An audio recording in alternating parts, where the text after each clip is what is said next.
제가 통일교육원에서 여러 직책을 담당하면서 통일교육에 많은 관심을 가지고 여러 프로그램을 했었는데요. 우리가 이제 통일교육이다 하면은 무슨 어떤 시험 보거나 시험에 보통 나오는 문제를 콕콕 집어달라 뭐 이런 얘기 말씀 많이 하시는데, 사실 통일교육은 성격이 좀 다릅니다. 그래서 여기 이제 서울시민통일강좌처럼 시민교육이고, 또 더 나아가서 민주시민교육이고, 더 나아가서 통일에 우리 활동을 하시는 그런 통일시민이다 이렇게 볼 수 있는데요. 제가 오늘 강의를 하기 전에 잠깐 이거 보시겠습니다만, 오늘 주제는 한반도 분단과 남북관계 전개인데요. 먼저 그 통일교육에 대해서 조금 더 말씀을 드려보겠습니다. 통일교육은 우리 통일교육지원법상에도 그렇게 되어 있는데요. 자유민주적 신념과 민족 공동체 의식을 바탕으로 하는, 그래서 이제 그 통일에 필요한 가치관과 태도를 기르는 교육이다 이렇게 되어 있습니다. 이걸 들으면 어떤 느낌이 드십니까? 그러니까 가치관과 태도를 기르는 교육이기 때문에 사실은 여러분들이 통일 문제에 대해서 접근하고, 관심을 가지고 접근하고, 참여하고, 토론하고, 그래서 결국은 생각해보는 문제가 통일 문제다 이렇게 볼 수 있습니다. 그러니까 통일 문제는 어떤 그 지식으로서 알아서 무엇을 새롭게 알게 되는 그런 것보다는, 우리가 지금까지 생각해 온 것들이 통일 과정에서 어떤 역할과 어떻게 적용될 수 있는지, 또는 나와 내 주위에, 또는 우리 사회와 우리나라가 어떻게 통일을 준비해야 하는지, 이런 부분에 대해서 함께 생각해 보는 것이 가장 기본이다 이렇게 말씀드릴 수 있습니다. 그 내용적으로 들어가면 우리가 이제 바람직한 통일관이 물론 필요하겠죠. 근데 그 과정에서 또 건전한 안보관이라든가, 또는 균형 있게 바라보는 북한에 대한 인식, 균형 있는 북한관, 이런 것들이 모두 포함된다고 할 수 있겠습니다. 오늘 말씀드릴 내용은 제가 사실 1강부터, 제가 5강을 담당합니다만 1강부터 4강까지 우리 역대 그 차관님을 비롯해서, 차관님 두 분을 비롯해서 많은 선배님들께서 강의를 잘 해주셔서 오늘 강의를 어떻게 할지 고민을 하다가 아무래도 1강부터 4강을 종합하는 것이 필요하겠다 이렇게 생각을 했고요. 6강부터는 이제 분야별로 들어갑니다. 그래서 교류협력이라든가 뭐 남북대화라든가 인도적 문제, 이런 남북관계 분야별로 들어간다면, 오늘은 아마 그 한반도의 분단의 역사, 그리고 또 주변 정세, 또는 최근의 북한 상황, 북한의 주장, 그리고 그에 따른 남북관계 전개 과정의 이 여러 가지 그 지금 나타나는 현상들, 이런 것들을 종합해야 되지 않겠나 해서 그런 문제의식을 가지고 10가지 질문을 만들어 봤습니다.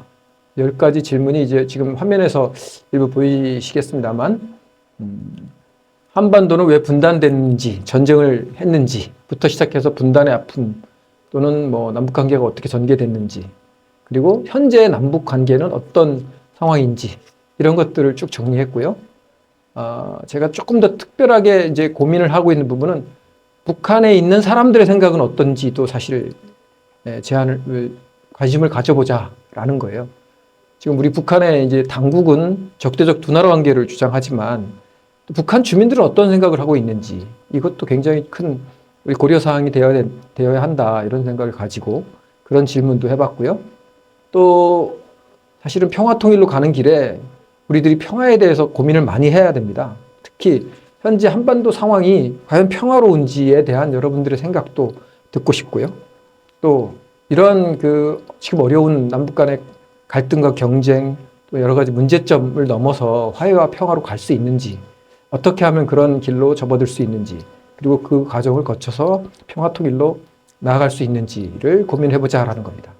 마지막으로 이제 학교와 사회에서 평화통일 이야기하기라고 되어 있는데, 이건 이제 여러분들이 그 통일 교육에서 느끼신 바를 현장에서 어떻게 실천하면서 그 다음 단계로 넘어갈 수 있는지를 한번 생각해보자, 이런 취지에서 했습니다. 오늘 제가 강의를 물론 합니다만, 강의 내용에 구애받으실 필요 없이 이러한 질문들, 그동안의 남북관계, 또는 현재의 상황, 또 평화의 위기 상황, 이런 부분들을 여러분들께서 생각해 보시다가, 어느 때가 더 질문하기 좋은 때가 따로 있지 않다고 생각합니다. 그래서 언제든지 궁금하시거나 여러분들의 의견이 조금 다르시거나 또는 함께 나누고 싶은 생각이 있으시면 언제든지 댓글창 등을 이용해서 여러분들의 생각을 전달해 주시면 여기 우리 최진호 사무국장님께서 전달해 주시고 여기 댓글에 남아 있으면 저도 가급적 답변을 하겠습니다만 제가 눈이 안 좋아가지고 다 잘 볼 수는 없습니다만 최대한 상세하게 답변을 해드리고 또 여러분들의 생각과 비교를 해서 어떤 것이 더 바람직한 생각, 뭐 꼭 바람직한 것만 있는 것은 아닙니다. 그래서 어떤 것이 지금 이 상황에서 필요하고 우리가 나아가야 될 길인지 또는 여러분들이 함께 공감대를 가져야 되는 것인지를 중심으로 오늘 강의가 진행되었으면 좋겠습니다. 그래서 첫 번째 강의 질문으로 넘어가도록 하겠습니다. 첫 번째 분단과 전쟁입니다. 한반도의 문제를 그 근원으로 가면 사실은 분단과 전쟁이 있습니다. 먼저 분단이 먼저 있었죠. 사실 2차 세계대전 이후에 우리가 갑작스럽게 분단의 아픔을 맞이하게 됐는데 이런 분단이 왜 있었는지에 대해서 사실은 우리가 역사적으로 반성할 것은 반성하고 또 살펴볼 것은 살펴보고 거기서 교훈을 찾아야 될 것은 찾아야 된다 이런 취지에서 제가 분단의 역사에 대해서 좀 자세히는 아니더라도 간단하게 살펴보고자 합니다. 2차 세계대전 종전 단계에서 소련이 며칠 안 남겨두고 참여했죠. 8월 초에 전쟁에 참여해서 일본에 선전포고를 했죠. 그래서 만주에 있는 일본군을 아주 빠른 속도로 몰아내게 됩니다. 그래서 한반도까지 밀려 들어오는 상황이 됐는데 미군의 경우에는 사실은 준비가 좀 덜 돼서 한반도에 도착하지 못한 상태였어요. 그러다 보니까 이제 미국이 급해졌죠. 그래서 한반도 중간선을 지나는 그 38도 선을 경계로 분할 주둔하고 일본군의 그 무장을 해제하기로 그래서 분할 주둔하기로 소련과 약속을 하게 된 것입니다. 뭐 이 과정에서 여러 얘기가 많이 있습니다만 이런 목적이 급작스럽게 변경이 돼서 나왔다라고 보실 수 있고요. 그 다음에 이제 분단 문제를 사실은 국제사회에서 다뤘죠. 특히 전순국 중심의 그 모스크바 3상 회의에서 우리 3국 외무장관 회의라고 볼 수 있죠. 3상 회의에서 논의했었고 거기서도 해결이 안 됐습니다. 그러다가 이제 무슨 신탁 통치 문제가 불거졌고 그것으로 인해서 남북 간의 정치 세력들이 극단적으로 대결하게 되죠. 그 상황에서 다시 미소 공동위원회라고 해서 미국과 소련의 이제 그 공동위원들이 모여서 회의를 했는데 거기서도 분단 문제를 다뤘지만 결국 해결하지 못했고 유엔으로 넘겨버리게 됩니다. 그래서 유엔에서는 남북한 동시 선거를 결정했는데 이 결정에 대해서 당시도 지금도 마찬가지입니다. 당시도 남한 인구가 훨씬 더 많다 보니까 북한 지역에 있는 김일성 세력은 그걸 반대하게 되고 그래서 48년도 5월 달에 유엔 감시하에 남한 지역에서만 총선거가 진행이 되고 8월 달에 이승만을 대통령으로 하는 정부를 수립하게 됩니다. 북한에서는 뭐 이미 46년도 초부터 여러 가지 정부 수립에 준하는 여러 가지 작업들이 진행이 됐었고요. 그래서 준비를 다 마친 상태에서 48년 초부터는 헌법을 개정하는 작업을 해서 공산당 중심으로 그때 당시 이제 조선 노동당이죠. 노동당 중심으로 해서 정부를 수립하게 됩니다. 9월 9일입니다. 이런 과정은 뭐 대충 우리가 다 교과서에서 배우신 겁니다. 여기서 그러면 어떤 점들이 우리가 조금 더 관심을 가져야 되느냐 한다면 우리가 이제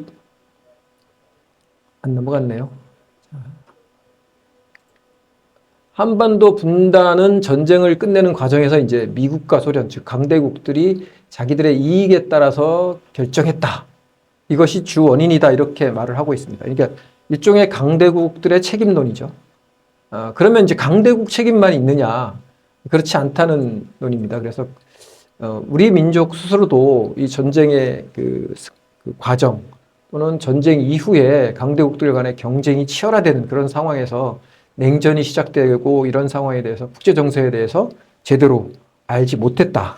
이런 점을 들 수가 있죠. 그래서 우리 또 더 나아가서 우리 민족 내부에서도 하나가 되지 못했기 때문에 이 부분은 좀 내부에도 문제가 있지 않냐. 그래서 우리 민족, 한민족도 책임이 있다. 이렇게 볼 수 있죠. 그래서 내부 책임론에 될 수도 있고요.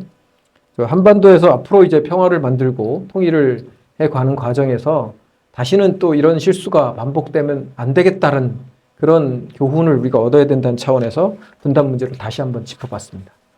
자, 다음으로 이제 한반도에서 왜 전쟁이 일어났느냐. 다음 페이지, 제가 넘기는 게 아닌가 보죠. 그래서 넘기십니다. 예, 넘기겠습니다. 전쟁 부분을, 예, 뭘 넘길까요? 예, 한반도 분단이 전쟁의 직접적인 원인이 되었죠. 그런데 이 부분은 이제 분단에서 끝나고 지금까지 이어져 온 게 아니라 중간에 이제 비극적인 6.25 내전을 겪게 됩니다. 물론 이제 이 부분은 그 직접적인 원인은 당연히 공산주의 세력이 잘못된 이념을 신봉해서 일으킨 전쟁이었고요. 또 김일성 공산 세력이 우리 남한의 입장에서 봐서는 김일성 공산 세력을 지켜낸 대한민국을 지켜낸 자랑스러운 역사라고 할 수 있습니다. 이것은 당연히 그런 공식적인 평가가 이루어질 수 있죠. 문제는 이제 전쟁이 끝난 이후의 문제입니다. 전쟁이 끝나고 나니 너무나 큰 피해를 입었고요. 이제 남북 간에는 더 이상 이제 서로를 양보하거나 인정할 수 없는 그런 고도의 남북 분단이 고착화됩니다. 그리고 더 큰 문제는 사실은 우리가 다시 화해하기 굉장히 어려운 상황. 즉 전쟁 후에 남한에서는 전쟁을 도발한 북한에 대한 증오, 미워하는 마음이 굉장히 커졌고요. 북한도 상대적으로 미국과 남한을 굉장히 증오하게 됩니다. 이런 점들이 남북 간의 고도의 갈등 그리고 경쟁을 유발하게 되는 그런 상황을 가져온 거죠. 즉 남북 분단을 고착화시켰다는 것이 가장 큰 특징이 되겠습니다. 그리고 전 세계적으로 봤을 때는 냉전 시대가 본격적으로 시작됐다는 것을 알 수 있었죠. 왜냐하면 2차 세계대전, 3차 세계대전 누가 이제 평가를 할 때 보면은 3차 세계대전이 일어날 정도로 냉전이 굉장히 격화됐는데 그것이 3차 세계대전으로 가지 않고 한반도에서 전쟁으로 마무리된 거다. 이렇게 얘기하는 학자들도 있습니다. 자, 그리고 이제 우리가 이 전쟁으로서 우리가 알아야 되는 부분은 한반도 전쟁이 워낙 큰 피해와 또 이 분단의 고착화라는 악영향을 미쳤기 때문에 특히 그 전쟁으로 인해서 군인과 민간인 목숨이 너무나 많이 희생되었기 때문에 이런 일이 다시는 발생하지 않기 위해서라도 이 6.25 전쟁은 반드시 우리가 기억하고 넘어가야 되겠다라는 겁니다. 여러분들 보시다시피 여기 그 전쟁 기념관에 가면 형제상이라는 게 있습니다. 형제상은 그 6.25 전쟁 당시에 한국군 장교가 원주 지방에 있었던 그 전투에서 그랬다고 하더라고요. 그래서 실제로 아우를 만난 겁니다. 인민군으로 가 있던 어린 아우를 만나서 극적으로 제외하고 나중에 이렇게 해결이 돼서 동생은 한국군에 복무하게 되었다고는 합니다만 그런 형제가 총뿌리를 겨누게 만드는 그런 악몽이었던 거죠. 이런 부분은 사실은 여기서 끝나는 게 아니라 우리가 이제 민족의 화해와 어떤 용서 이런 부분에 대해서 과제가 많다 이런 점을 알게 해주고요. 또 전쟁의 참혹함이라는 것은 우리 취약한 여성이나 아이들 특히 전쟁에 가면은 소년병들까지 징집이 되고 참여하는 이런 문제가 있습니다. 우리 지금도 이런 문제는 사실 전 세계에서 발생하고 있죠. 특히 아프리카에 가면은 소년병이라는 그런 현상들이 있는데 이것도 우리 형제의 상을 보면 아주 새로운 것은 아니다. 전쟁의 어떤 참혹함을 다시 한번 알 수 있었죠. 자, 그러면 이제 전쟁의 피해에 대해 조금 더 깊이 들어가 보겠습니다. 전쟁의 아픔이 그러면 그때 당시에 발생했는데 왜 지금까지 끝나지 않느냐. 참 구조적인 문제가 여러 가지가 있습니다만 일단 주민들의 피해 중에서는 가장 큰 게 이제 인명피해죠. 인명피해가 굉장히 많았었고요. 이 부분은 따로 언급을 하지 않고 우리 전쟁사를 보시면 많이 나와 있습니다. 무엇보다 민간인 중에서 총 1천만 명에 이르는 이산가족이 발생했다고 합니다. 이 숫자가 좀 약간 과장된 측면이라고 있다고 이제 얘기할 수 있는데 이거는 사실은 직접 이산가족의 범위를 당연히 포함하고요. 거기에 관계되시는 분들까지 가족들까지 포함하면 넓게 보면 1천만 명이 이른다고 합니다. 뭐 지금은 이제 3대까지 이산가족의 그 가족 범위에 들어가고 있죠. 지금 근데 문제는 이제 이산가족 1세대들이 주로 이제 이산가족 항봉을 신청하셨는데 그분들의 숫자가 13만 4천 명 정도 되십니다. 근데 이 중에서 작년 말 기준으로 봤을 때 살아계신 분이 3만 한 6천여 명, 돌아가신 분이 9만 7천여 명. 그래서 돌아가신 분들이 2배 이상 많은 상황입니다. 거의 지금은 한 70% 가까이 돌아가셨다 이렇게 볼 수 있습니다.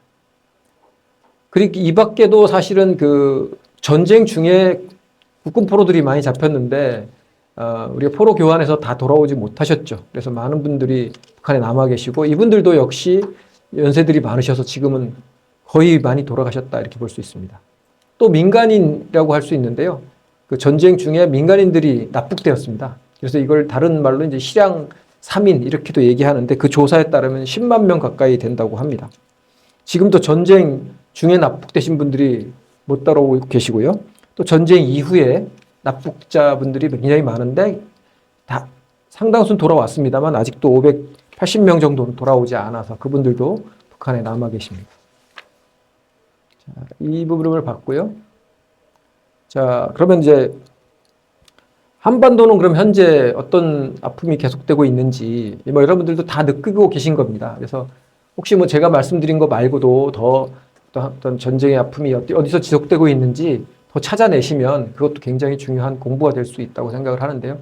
현재는 이제 우리가 휴전선을 볼 수 있죠. 휴전선 주변에 엄청나게 많은 군사력이 집중이 되어 있고 또 군사력이 그냥 집중되어 있는 게 아니라 중무장을 하고 있습니다. 언제든지 누가 한번 총을 잘못 쏘면 이것이 전쟁으로 비화될 수 있는 그런 위험한 상태가 지속되고 있습니다. 군사력 집중에 대해서 뭐 대략 다 아실 텐데 북한에 128만 명 군인이 있고요.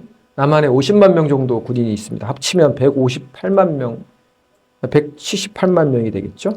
178만 명이고 그러면 이 숫자가 잘 와닿지 않으실 수 있는데 중국에 대략 200만 명이 넘는 280만 명 정도 되는 군인이 있습니다. 근데 중국은 영토가 넓으니까 전 영토에 골고루 있겠죠. 근데 한반도는 굉장히 작은데 특히 휴전선을 중심으로 해서 이 178만 명이나 있다는 것은 엄청난 무력이 집중된 곳이죠. 이것을 우리가 사실은 평소에 잘 못 느끼고 있다는 게 문제죠. 또 지뢰도 많이 묻혀 있죠. 또 제가 지금 이 경계하고 있는 걸 보니까 2018년에 지금 우리 화면에 있습니다만 2018년도에 GP 10개를 시범 철수했는데 상당히 중요한 의미가 있긴 했었습니다. 왜냐하면 남북 간의 그 비무장지대 양쪽 2km, 물론 이제 약간 좁혀져 있습니다만 그 안에서 북한은 150개 정도의 GP, 즉 경계 초소를 가지고 있고요. 남한은 60개 정도를 가지고 있습니다. 여기 안에 6천 명 이상의 군인들이 원래는 비무장지대니까 무장을 못하게 돼 있는데 경무장만 이제 허용을 했는데 그걸 넘어서서 지금 사실상 중무장하고 있는 상황이죠. 그래서 이 GP는 없앨수록 좋은 부분이 있습니다. 그 다음에 또 서해 해상 경계선이 아직 NLL이 확정이 돼 있지 않죠. 그러다 보니까 이제 여러 가지 예상치 못한 충돌이 우려되는 측면이 남아 있고요. 또 이 한반도의 긴장 상황, 이런 군사적인 대치 상황은 사실 한반도만의 문제는 아닙니다. 이 문제 때문에 동북아 또 나아가 전 세계 평화에도 많은 위협이 되고 있는 상황입니다. 자, 그러면 이게 분단의 이런 직접적인 모습은 뭐 다 아실 수 있는 거고요. 자, 조금만 더 깊이 들어가 보면 우리 특히 젊은 세대들이 저는 아쉬운 점이 많이 있습니다만 70년 넘도록 섬나라는 아닌데 섬나라처럼 살고 있잖아요. 이러다 보니까 활동 범위가 굉장히 좁혀지게 되고 또 우리 젊은 층들 중심으로 진취적인 기상과 그런 어떤 의식이 굉장히 조금 좁혀지고 약화되는 거 아닌가 이런 생각을 저는 계속 하고 있습니다. 물론 저희도 자랄 때부터 한반도 밖에서 생활을 못 해봤기 때문에 그런 아쉬운 점이 많이 있었죠. 그리고 뭐 이런 점에서 보면 뭐 섬나라를 뭐 우리가 폄하할 것은 아닌데 가끔 우리가 욕할 때 무슨 이 섬나라 근성 얘기도 많이 하고 이렇게 그런 데 살면 생각이 좀 좁아질 수밖에 없는 그런 점들이 있었겠죠. 그 다음에 이제 그러면 왜 지금 남북한의 이 분단이 해결될 수 있는 여건이 안 되느냐? 이걸 보면은 저희가 이제 제가 생각하는 기본적인 그 이유는 전쟁을 겪은 이후에 이것이 제대로 해결되지 못했어요. 지금도 휴전 상태예요.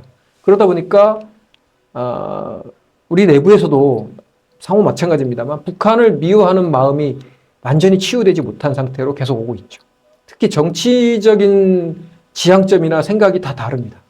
이런 데서 오고요. 특히 남북 주민 간에 이런 서로를 혐오하는 이런 부분들이 해소되지 않기 때문에 많은 부분이 분단이 계속해서 지금까지 이어져 오고 있다. 이렇게 볼 수 있습니다.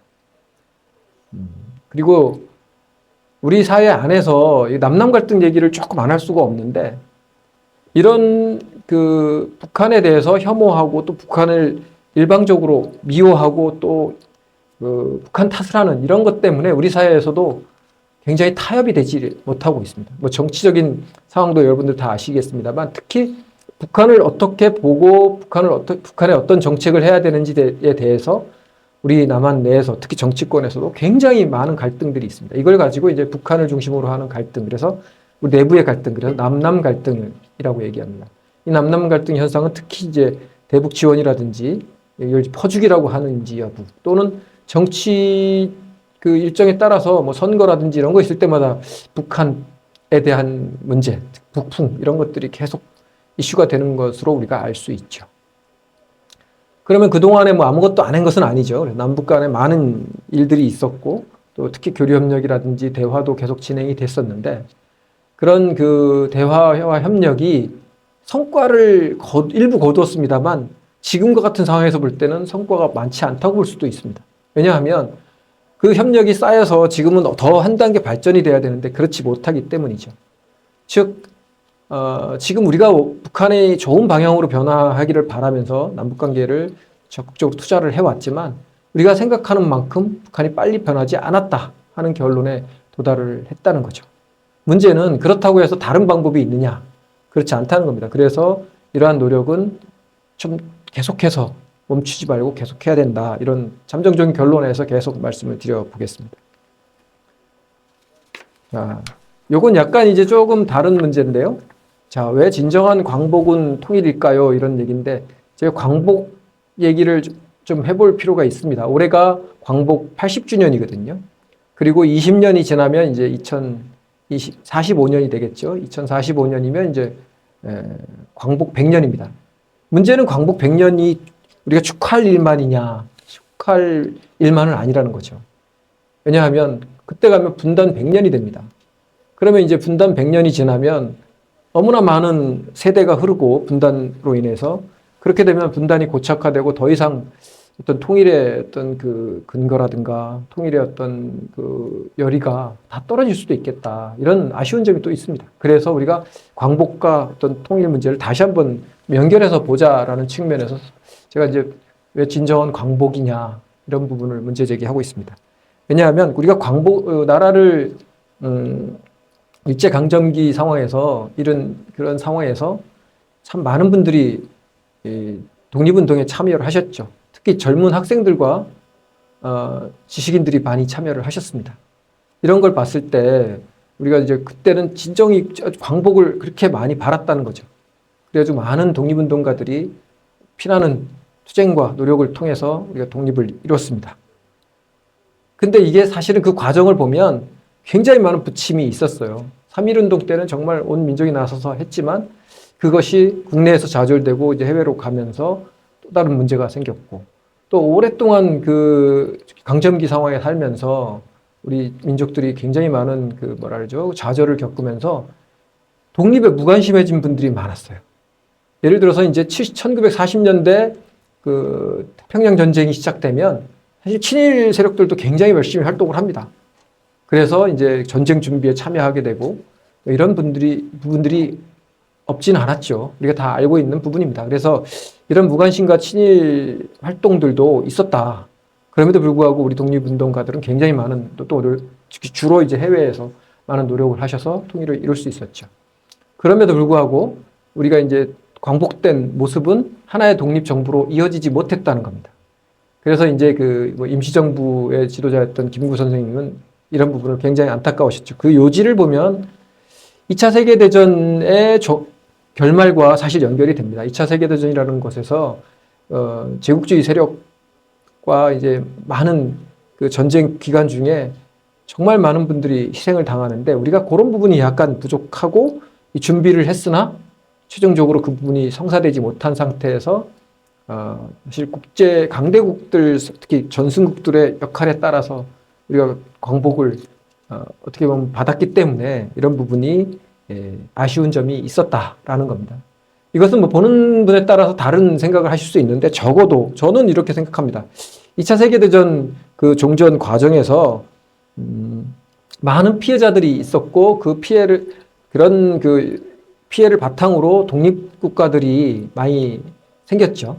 근데 우리는 이제 그런 부분에서 조금 늦은 측면이 있었어요. 그래서 역사에서 우연이나 공짜, 즉 무임승차는 쉽지가 않다 하는 것을 알아야 된다는 겁니다. 그래서 그 이후에 뭐 우리가 알다시피 다시 6.25 전쟁이 일어나서 많은 인명이 또 피해 받은 거죠. 그래서 역사는 조금씩 그런 부분을 보여주는 것 같아요. 그래서 우리 역사에서 특히 독립운동가들의 역할을 또 열심히 살펴봐야 되겠죠. 누가 그렇게 얘기를 하더라고요. 왜 우리 통일 얘기하는데 독립운동가 얘기 자꾸 하십니까? 이렇게 얘기를 하시는 분이 있었어요. 그리고 역사학자들도 그 얘기를 하는데 우리나라가 이렇게 다시 광복을 맞이하고 자유민주주의 국가를 세우고 또 번영하는 나라를 만들 수 있었던 것은 사실은 이 독립운동가들 같은 많은 분들이 역할을 했기 때문이다라는 거예요. 그리고 우리가 일제강점기에서 다시 독립이 되는 과정에서 이런 분들의 역할이 없이 우리 역사를 써나가는데 그 부분이 아주 쓸 게 별로 없다.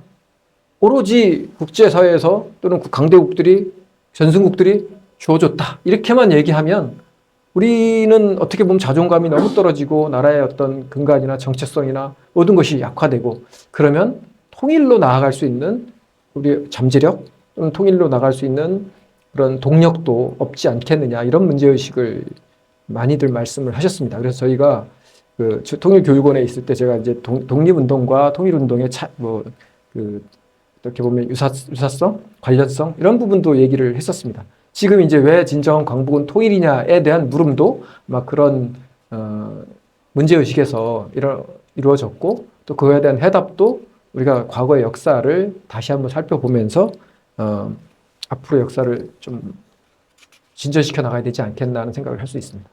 질문 있습니까? 예, 질문 있으면 언제든지 해주십시오. 네, 많은 질문들이 지금 올라와 있거든요. 그래서 그동안 했던 그런 자료들이 있는데 첫 번째는 왜 미국과 소련은 한반도를 38선으로 나누기로 합의했을까? 그리고 단순히 군사적 점령 목적이었을까? 아니면 정치적 계산이 있었을까요?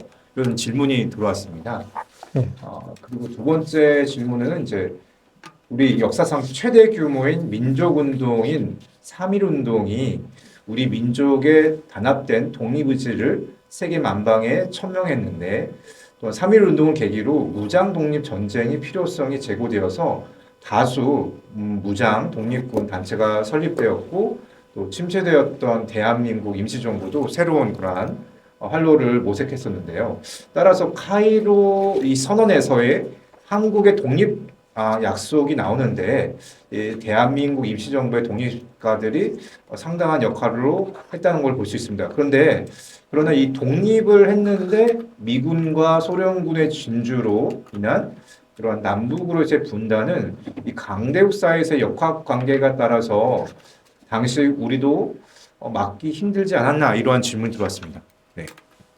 예, 분단의 원인에 대해서는 뭐 우리가 표면적으로는 종전 처리 방식 또는 경계, 무장 해제의 경계를 1차적으로 볼 수 있고요.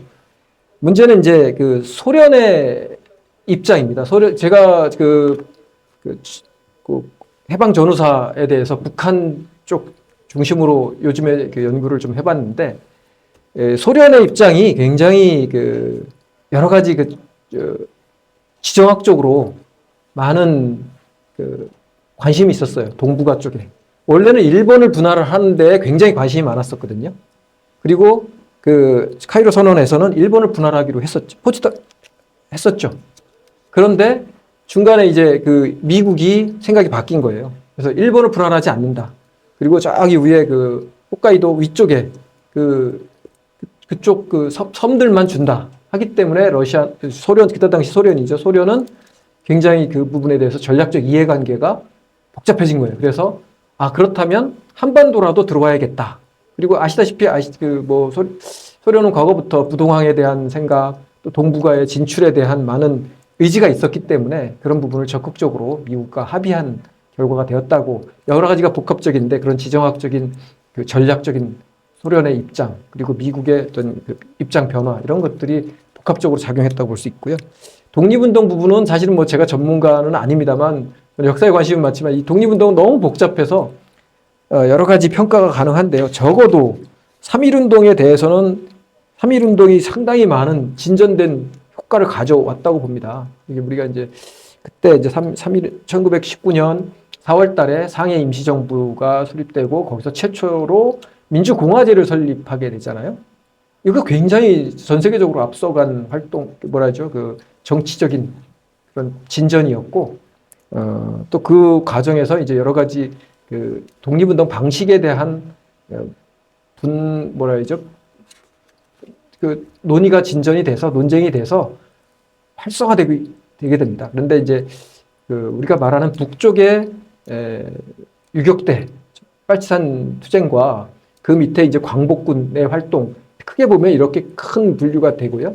그 안에서 이제 물론 이제 중국 공산당과 연합했던 활동 여러 가지가 있습니다만, 우리 남한에서는 이제 우리 그 임시정부 중심의 활동을 본류로 생각하고 있죠. 그래서 그 방식은 굉장히 많고 우리가 다 외울 수도 없는 많은 그 조직들이 나타났다 없었다 합종연행하고 여러 가지 그런 이합집산하는 과정들이 있습니다만, 3.1운동 이후에 그 정신은 끝까지 유지가 됐고, 약간의 그 차이는 있지만 그 정신 하에서 우리가 이제 독립운동이 계속돼서 결국은 우리가 독립을 좀 맞이할 때 나름 우리 정통성이나 이런 부분이 계속 유지됐다, 이렇게 볼 수 있습니다. 네, 저희 서울 시민통일광자 신청하신 여러 이제 카톡방이 저희가 있는데 거기에 또 다른 질문이 좀 들어왔거든요. 남북 이산 가족의 평균 연령이 높아지는 상황에서 우리가 시급히 해야 할 일들이 무엇일까요? 그리고 뭐 여기 뭐 영상 편지, 그냥 화상 상봉, 아니면 연구 생산 확인 등 여러 가지 대안이 가능할까요? 이런 질문이 좀 들어왔습니다. 자, 이산가족 문제는 제가 통일부에서 인도협력국장도 역임을 했습니다만, 이산가족 문제는 항상 1번이었습니다. 그러니까 뭐냐 하면 남북 간의 그 인도적 상황에서 1971년도에 말이죠. 이 71년도 말에 남북 적십자회담을 통해서 남북 간의 이산가족 상봉에 관한 이야기를 시작을 했었고요.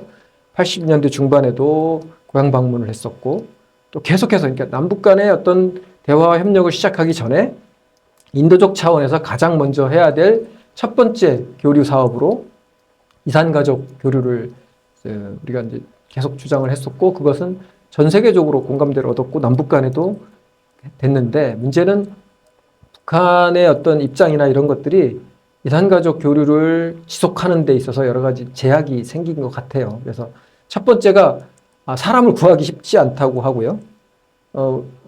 남한에도 마찬가지지만 북한에도 고령화가 진행이 돼서 남아있는 이산가족 1세대가 거의 없으세요. 그래서 지금은 이제 형제들이 만나고 계시고요. 좀 지나면 이제 그 조카들, 우리가 친척들이 만나게 될 텐데, 그렇게 되면 이제 동력이 더 떨어지게 되는 거죠. 그래서 이산가족 고령화 문제는 상당히 그 시급한 문제로 우리가 계속해서 제기를 하고 있고, 그래서 남북 간의 어떤 신뢰를 보여주는 첫 번째 단추 또는 첫 번째 최소한의 조건을 형성하는 그런 사전 사업, 또는 그렇게 해서 우리가 이제 남북 간이 화해하는 그런 모습을 보일 때 첫 번째 사업으로 아직도 유효하다, 이렇게 볼 수 있습니다. 근데 이제 그 중에서도 굳이 따지면 생사 확인, 서신 교환, 그 다음에 조금 지나면 이제 더 가능하다면 상봉, 더 가능하다면 고향 방문, 플러스 나중에 이제 맨 마지막에는 재결합 플러스 그 고향에서 살게 되는 연구 거주 이런 식으로 하실 수 있겠죠. 근데 당장은 어쨌든 생사 확인 그리고 뭐 서신 교환 이런 부분부터 시작해서 뭐 불가피하다면 지금 저희가 하는 방식대로 사상 상봉 같은 것도 꼭 필요한데 이 부분은 뭐 방식보다는 서로의 의지 또는 그런 그 남북이 화해하겠다는 의지가 꼭 생겨야 되는 문제가 있어서 아쉬운 점이 많이 남아 있습니다. 네.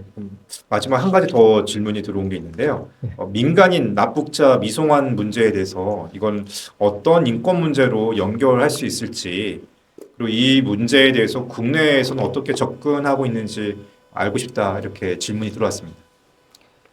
민간인 납북자 문제는 사실은 여러 종류가 있습니다. 전쟁으로 인해서 흩어진 이산 가족.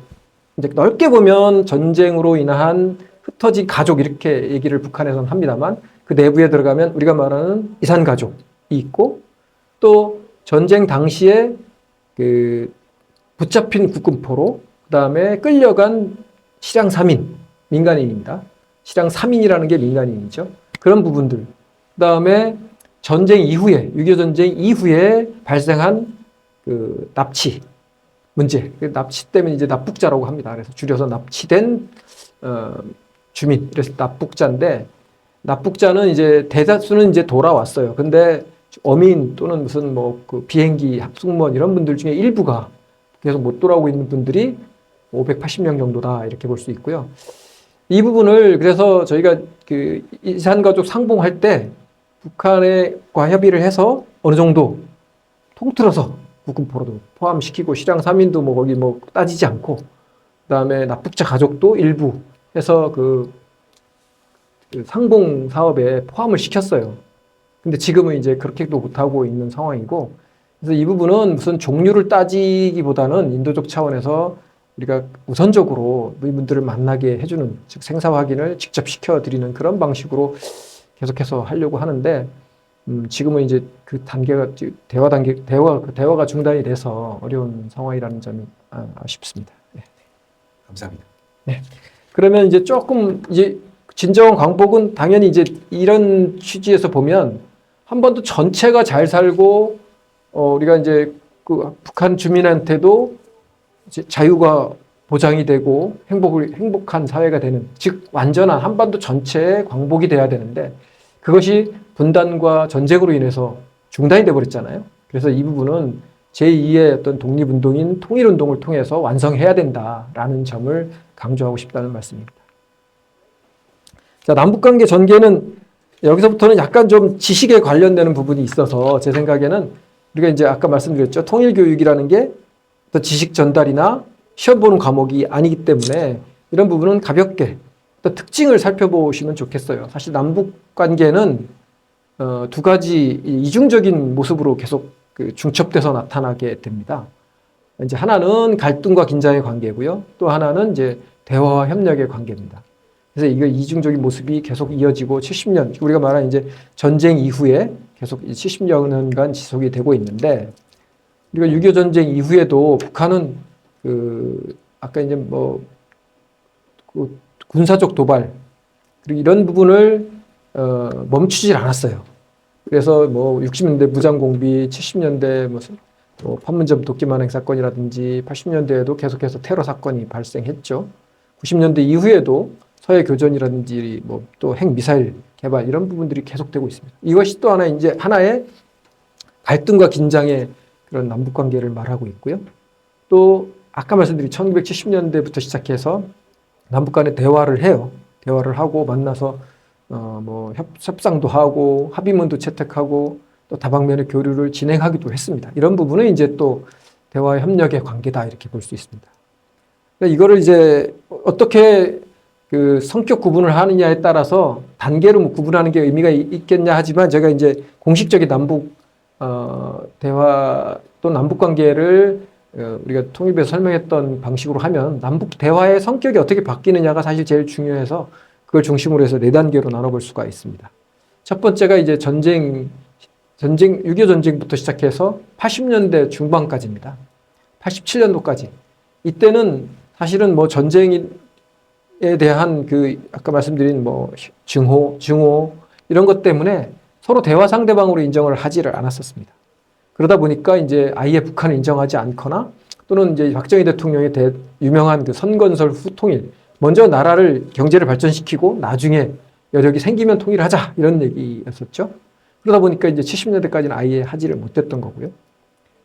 다만 이제 70년대 초반에 미중이 화해를 하게 되고 유럽에서 대땅뜨가 진행이 됩니다. 이제 서구와 그 유럽이 일부 뭐 대화를 시작하고 이런 대땅뜨가 진행이 되면서 이 국제 정세가 변화되니까 이제 우리도 1972년도에 처음으로 물론 이제 적십자회담을 먼저 했었고 그다음에 정치회담이라고 할 수 있는 최초의 정치회담이라고 할 수 있는 거죠. 남북 그 조절위원회를 개최를 해서 7.4 남북 공동성명을 채택합니다. 이때 굉장한 변화가 일어날 것으로 사람들이 생각을 했었는데 그 이후는 아쉽게도 여러분들이 아시는 것처럼 이러한 중요한 약속임에도 불구하고 이것은 남한과 북한 모두의 독재 정권에 악용되는 그런 결과를 가져옵니다. 다 아시는 부분이겠습니다만 남한에서는 유신 헌법 체제가 시작이 됐고요. 북한에서는 이제 김일성 유일 체제라고 하는 거죠. 그 최초가 이제 60년대 말부터 진행이 됐다가 72년도에 사회주의 헌법을 만드는 것으로 완성이 어느 정도 되거든요. 그래서 그 단계에서 7.4 공동성명이 악용된 측면이 있다. 그래서 결과적으로 보면 이 부분은 정치적인 문제로 좀 좋지 않은 결과를 남기게 되는데 어쨌든 그 과정에서 이런 부분은 중요한 경험으로 남게 되었습니다.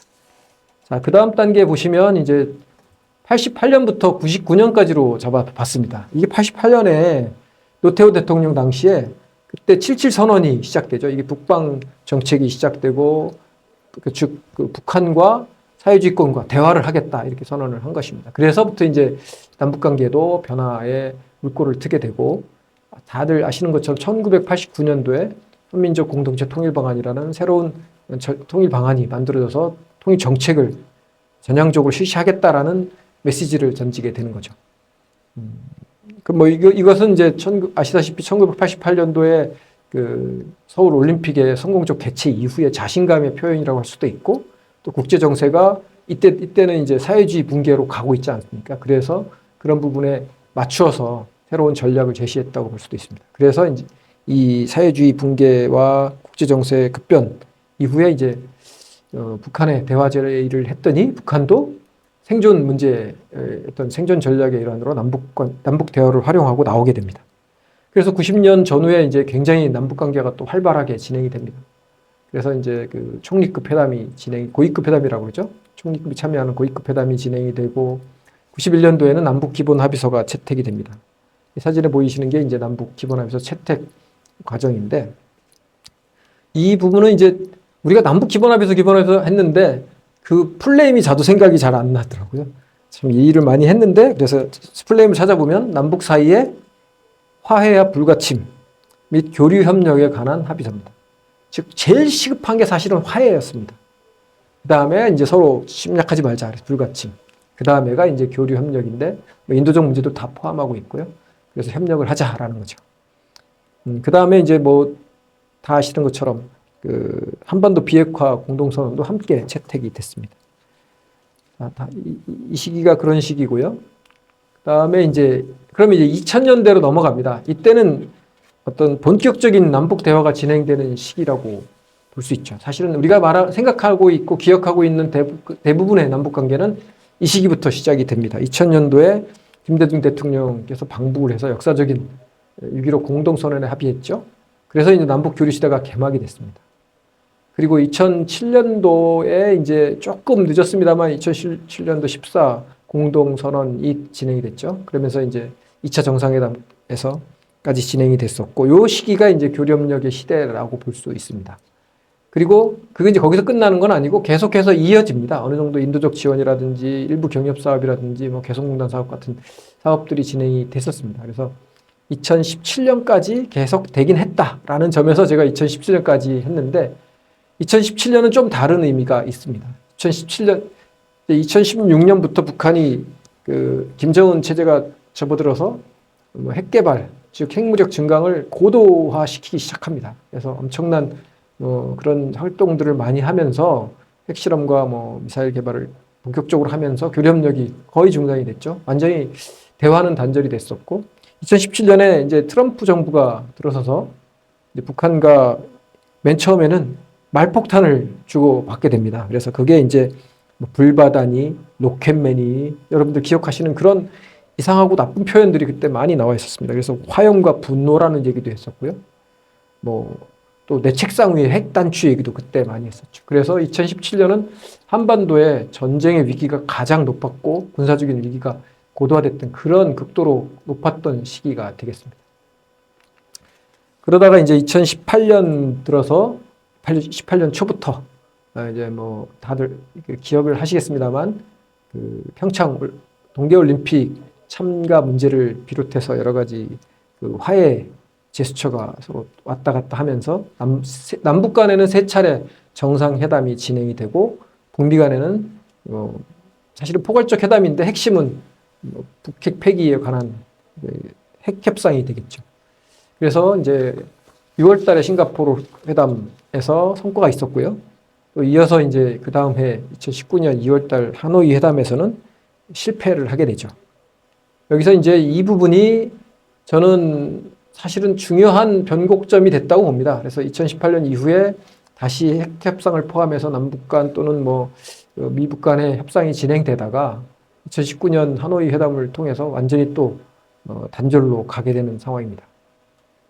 그래서 지금 상황은 이제 남북 간에 완전히 단절된 상태로 진행이 되고 있고, 다만 이제 금년도에 미국 트럼프 2기 정부가 출범을 했습니다. 그래서 2기 정부 출범으로 인해서 어떤 새로운 대화에 대한 기대감이 상승이 되고 있습니다. 이 부분은 뭐 국제관계 부분에서 잘 들으셨겠습니다만, 비교를 굳이 하자면 바이든 정부에서는 전략적 인내 시즌 2를 운영해서 동맹국 간에 이제 그 뭐 공동된 뭐 연합 그런 대응을 했다면, 지금 트럼프 정부는 그 불확실성이 고도로 높아지고 여러 가지 지금 뭐 관세 협상하는 거 보시면 아시겠습니다만 굉장히 변덕스럽고 어떻게 보면 예측 불가능한 그런 불확실성이 높아져 있고, 앞으로도 북한 핵 협상이 재개된다면 그럴 가능성이 없지는 않겠으나 적어도 그 아무것도 안 하는 것보다는 그 대화 재개에 대한 그 가능성, 그것은 조금 더 높아졌다. 이렇게 해서 전문가들이 기대를 하고는 있습니다. 다만 그 과정이 그렇게 쉽지는 않을 것이다라는 것을 지금 또 보여주고 있는 그런 상황이 되겠습니다. 자, 여기까지 보셨고요. 남북 관계는 이 정도로 하고요. 그러면 제가 이제 한 40-50분 했는데 북한 부분 혹시 또 뭐 질문 있으시면 중요한 질문만 해주십시오. 질문인데요. 남북 관계에 대한 질문인 것 같습니다. 남북 모두 7.4 공동성명 약속을 이 독재 정권 유지에 활용했다는 그런 비판이 있는데 그 이유가 무엇일지 궁금하고요. 그리고 통일 담론이 정치적으로 어떻게 이용될 수 있는지 보여주는 사례일까, 이런 궁금증을 이제 질문하신 분이 있습니다. 예, 그 부분이 사실은 앞으로도 우리가 상당히 그 고민을 좀 해봐야 될 부분입니다. 그러니까 그 통일 담론 부분을 먼저 말씀을 드리면, 통일 담론은 굉장히 정치적인 부분이기도 하고요. 우리 또 시민들의 어떤 정서적인 문제이기도 하고, 또 뭐 전략적인 국가 발전 전략과 관련되는 문제이기도 하고, 다양한 성격을 가지고 있는데, 기본적으로 우리 국민들 사이에서는 남북 간의 불신, 또 경쟁 이런 것들이 있기 때문에, 북한에 대한 증오 이런 것들이 있기 때문에 정치적으로 이용하기가 너무 좋은 소재가 되는 겁니다. 그래서 남남 갈등이 사실은 정치인들이 더 많이 발생시키고 그것을 이용해서 정치적인 이득을 얻으려고 하는 것들이 굉장히 그런 유혹이 많은 분야가 되겠습니다. 그래서 이 부분을 상당히 조심해서 우리가 다루고 민감하게 지켜보고, 그런 부분이 생기지 않도록 우리가 좀 우리 시민들이 많은 역할을 하고 항상 깨어 있어야 된다, 이런 생각을 할 수 있는데요. 그 좋은 사례가 바로 그때 당시에는 이제 이런 민주 시민 의식이 성숙지 않은 상황이었습니다만, 그러다 보니까 이제 남북 정권 모두에서 좀 아까 말씀드렸습니다. 남한에서는 유신 정권, 즉 유신헌법 체제가 만들어지는데 그것을 활용했어요. 봐라, 이거 북한은 이렇게 합의해도 지키지 않고 뒤에서 다른 거, 뭐 예를 들어서 다른 도발을 준비하고 이런 식으로 설명을 한 거죠. 북한은 여전히 또 남한을 그런 식으로 얘기해서 김일성 유일 체제를 만드는데 활용을 한 거죠. 그러다 보면 제가 이제 굳이 말씀을 드리다 보니까 유일 체제, 유신헌법 뭐 비슷한 또 맥락도 갖고 있어서 유자 돌림이네요. 그런데 어쨌든 그런 식으로 우리 국민들이 잘 감시하고 이 부분을 깨어있지 않으면 이 통일 담론이 어떻게 보면 정권 또는 위정자들, 정치인들 다 나쁘게 말씀드리는 건 아니고요. 그런 정치인들의 어떤 이득에 편승되는 경우가 생겼을 때는 아주 부정적인 효과가 생길 수도 있다라는 점에서 우리가 항상 좀 건전한 토론이 좀 많이 이루어져야 되겠다 하는 말씀을 드리겠습니다. 네, 또 한 가지 또 좀 더 질문 가운데 이 남북 기본합의서에서 이 통일의 과정에서 특수관계로 인정한다고 이렇게 말이 나왔는데 이 말이 현실적인 의미가 무엇일까라는 질문을 주셨고요. 그다음에 통일을 위한 협력은 하되 각자 체제를 인정하자는 그런 뜻일까? 이런 질문으로 이렇게 왔습니다. 이거는 좀 앞서서 말씀하신 건데요. 지금부터 그 부분을 다뤄보려고 합니다. 그래서 뭐 이 부분은 오늘의 주제이기도 합니다, 사실은. 근데 그동안에도 많은 부분들이 말씀이 되어서 이걸 어떻게 전달할까 그러다가 좀 기본적인 문제의식을 좀 정리해보자. 그래서 자, 남한과 북한이 어떤 상황이냐, 서로가 나라이냐, 또 북한은 어떤 실체를 가지고 있느냐, 이겁니다. 그래서 그 부분을 논의하시면서 그러면 앞으로 지금 현재 우리가 제일 이슈가 많은 게 이제 북한이 주장하는 적대적 두 나라 관계잖아요. 그래서 그 부분에 문제점을 사실 좀 논의를 해야 되는데 그동안도 많이 논의가 돼서 핵심만 좀 다시 한번 짚어보고 그럼 앞으로 어떻게 가야 되느냐에 대해서도 얘기를 하는데 제가 그 부분을 따로 정리하지는 않았고요. 좀 말씀을 드려보겠습니다. 지금 상황은 어쨌든 남한과 북한은 그동안 한 나라였었어요. 우리 헌법 3조에 따라서 북한도 우리 영토고 또 헌법 4조에 따라서 평화적 통일의 대상이고 결국 한 나라로 본 거죠. 근데 1991년도에 많은 변화가 사실 있었어요. 남북한이 함께 유엔에 가입한 거죠. 그건 이제 남북한 대화를 하면서 우리가 둘 다 유엔에 가입되지 않으니까 국제사회에서 제대로 된 대접도 못 받고 활동도 못 하지 않느냐. 그래서 이제 약간의 그 무대를 유엔 국제사회로 넘긴 거죠. 그러면서 유엔에 가입했어요. 그래서 국제사회에 나가서는 즉 우리 한반도를 떠나서 다른 그 관계에서는 각각을 나라로 인정합니다. 외교 관계에서도 그렇게 하고 있고요. 다만 국내 한반도 내에서는 통일 과정에서 여기 쌍방사이 나라와 나라 관계가 아닌 통일을 지향하는 과정에서 잠정적으로 형성되는 특수한 관계, 특수관계라는 점을 서로 인정한다 이렇게 합의를 했습니다. 즉 줄여서 이제 통일 과정에서 생긴 잠정적 특수관계 이렇게 줄여서 얘기를 할 수 있는데요. 특수관계라는 것은 사실은 좀 복잡한 관계라는 측면이 있습니다. 그래서 그걸 다시 풀어 쓴다면 결국은 외부적으로는 대외적으로는 서로 나라를 어느 정도 인정할 수 있지만 우리 내부에서는 한반도 내에서는 서로 통일 과정에서 통일을 함께 해나갈 상대로 보고 잠정적으로 어쨌든 국가로 보지는 않겠다라는 그런 얘기입니다. 그래서 이 부분은 이제 특수관계론이라고 얘기하는 겁니다. 그래서 그때 당시 이제 우리가 말하는 그 대북 정책에는 특수 정책 이런 말들이 많이 따라 붙었었고요. 독일에서도 일부 그런 논의를 같이 해왔기 때문에 대외적인 합의는 조약으로 체결을 하고 내부에서는 내독성이라고 해서 내부 관계라고 말을 썼던 거죠. 내독 관계 이렇게 말을 했던 거죠. 그 사례와 비슷한 케이스로 우리가 이렇게 얘기를 했고 남북 간에 적어도 그런 합의는 있었어요. 근데 지금 우리 국민들은 참 혼란을 겪고 있어요. 특히 학생들이 저희가 보는 주된 관심사항인데 작년도에 국립통일교육원에서 조사한 바에 따르면 북한을 어떻게 생각하냐 물어봤더니 아까 얘기했죠. 남북관계에서 얘기했던 도와주고 협력해야 될 대상으로 보는 학생이 굉장히 많았었는데 지금은 34%밖에 안 되고요. 조심하고 경계, 즉 경계 또는 적대 해야 될 대상으로 보는 학생들이 훨씬 더 많아져서 63%가 됐습니다. 아마 2010년대에 보다는 역전된 것으로 보입니다. 즉 최근에 보면 북한을 협력 대상으로 보는 학생은 크게 줄어들었고 경계와 적대 대상으로 보는 학생은 크게 증가했다 이렇게 볼 수 있습니다. 결국은 북한을 바라보는 남북관계랑 비슷합니다만 북한을 바라보는 시각은 경쟁하면서도 경쟁하는 대상이면서 또는 동시에 우리가 함께 살아가고 통일을 해야 될 친구로 보는 이중적인 성격이 남아있다 이렇게 볼 수 있습니다. 제가 여기서 이제 여담입니다만 북한 이름 부르기라는 걸 한번 정리를 해봤어요. 근데 이거는 북한의 공식 이름은 당연히 조선민주주의 인민공화국입니다. 국가입니다. DPRK죠.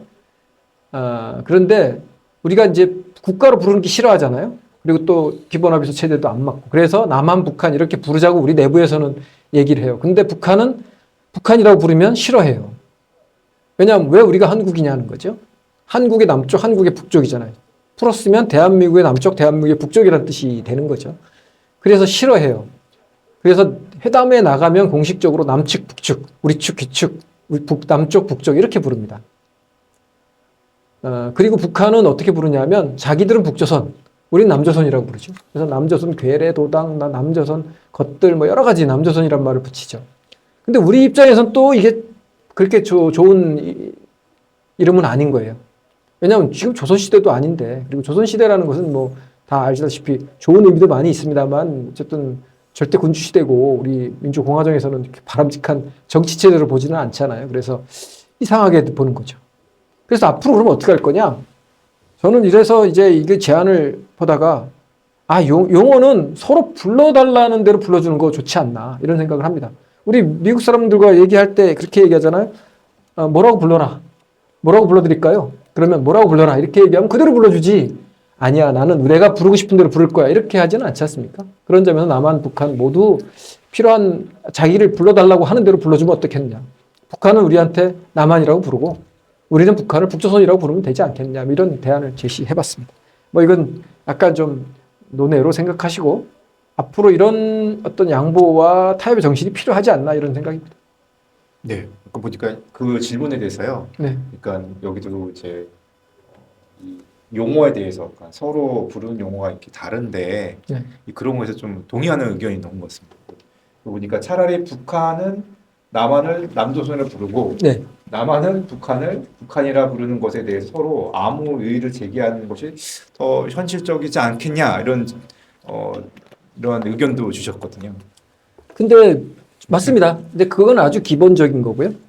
우리가 북한이 우리 남조선이라고 부른다고 해서 우리가 공식적으로 남조선이라고 왜 부르냐 해서 이런 반대 성명을 하지는 않아요. 다만 기분이 나쁠 뿐이죠. 왜 우리가 조선이냐 뭐 이런 거죠.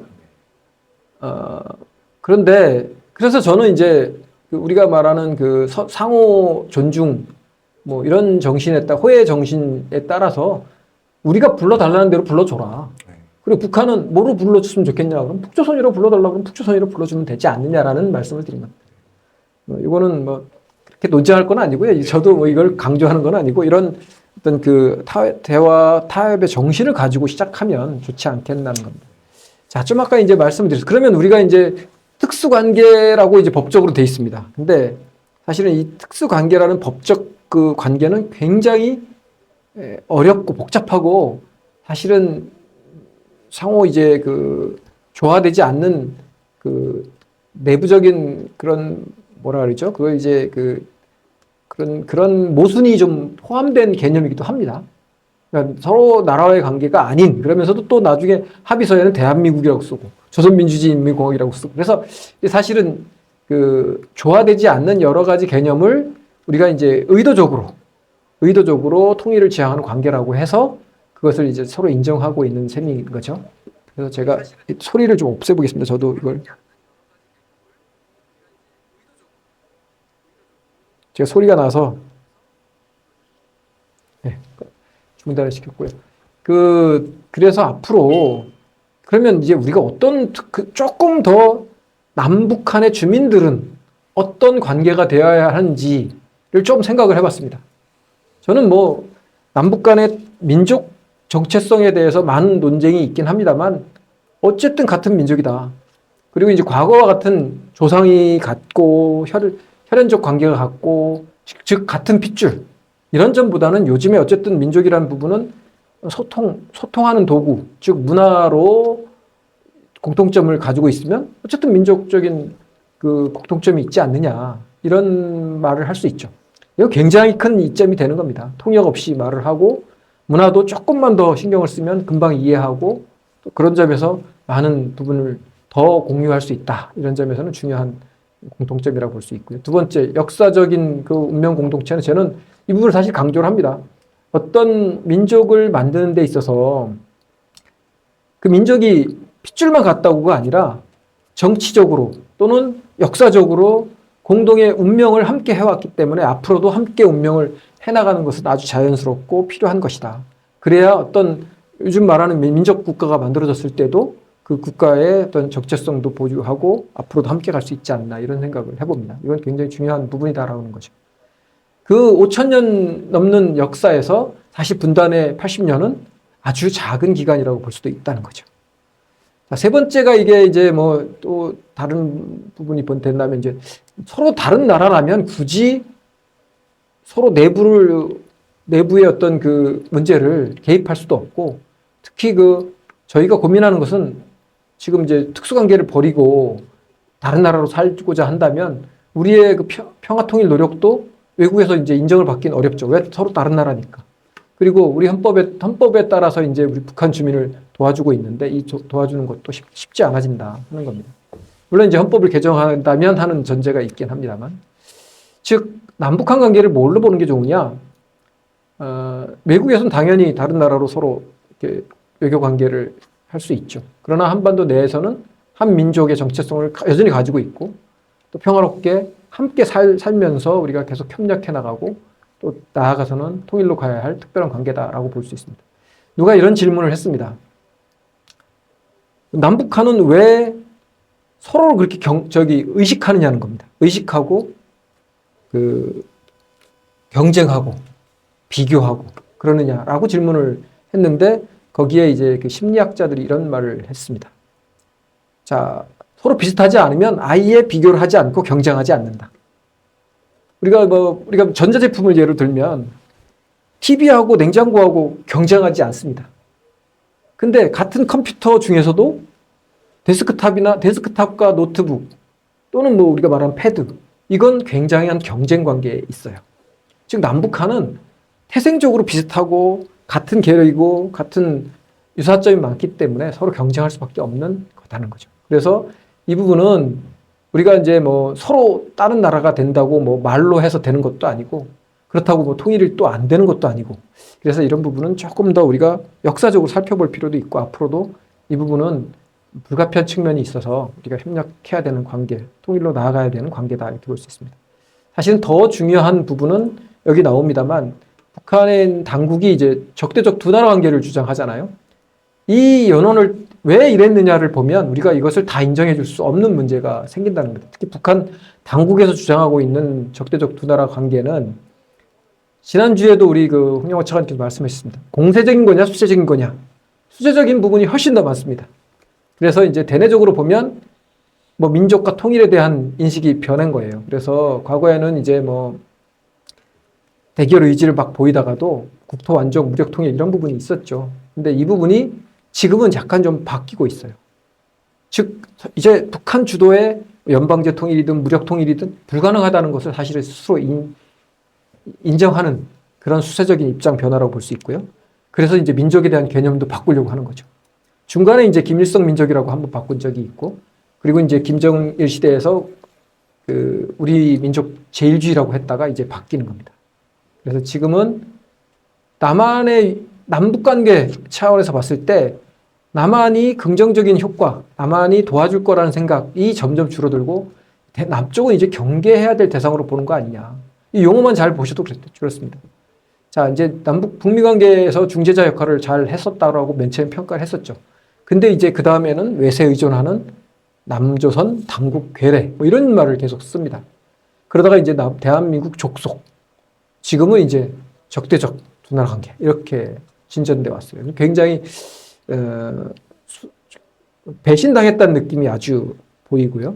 또 남북관계를 단절해야겠다라는 의지의 표현이라는 거예요. 남한한테 더 이상 얻을 것이 없다 이렇게 보는 거죠.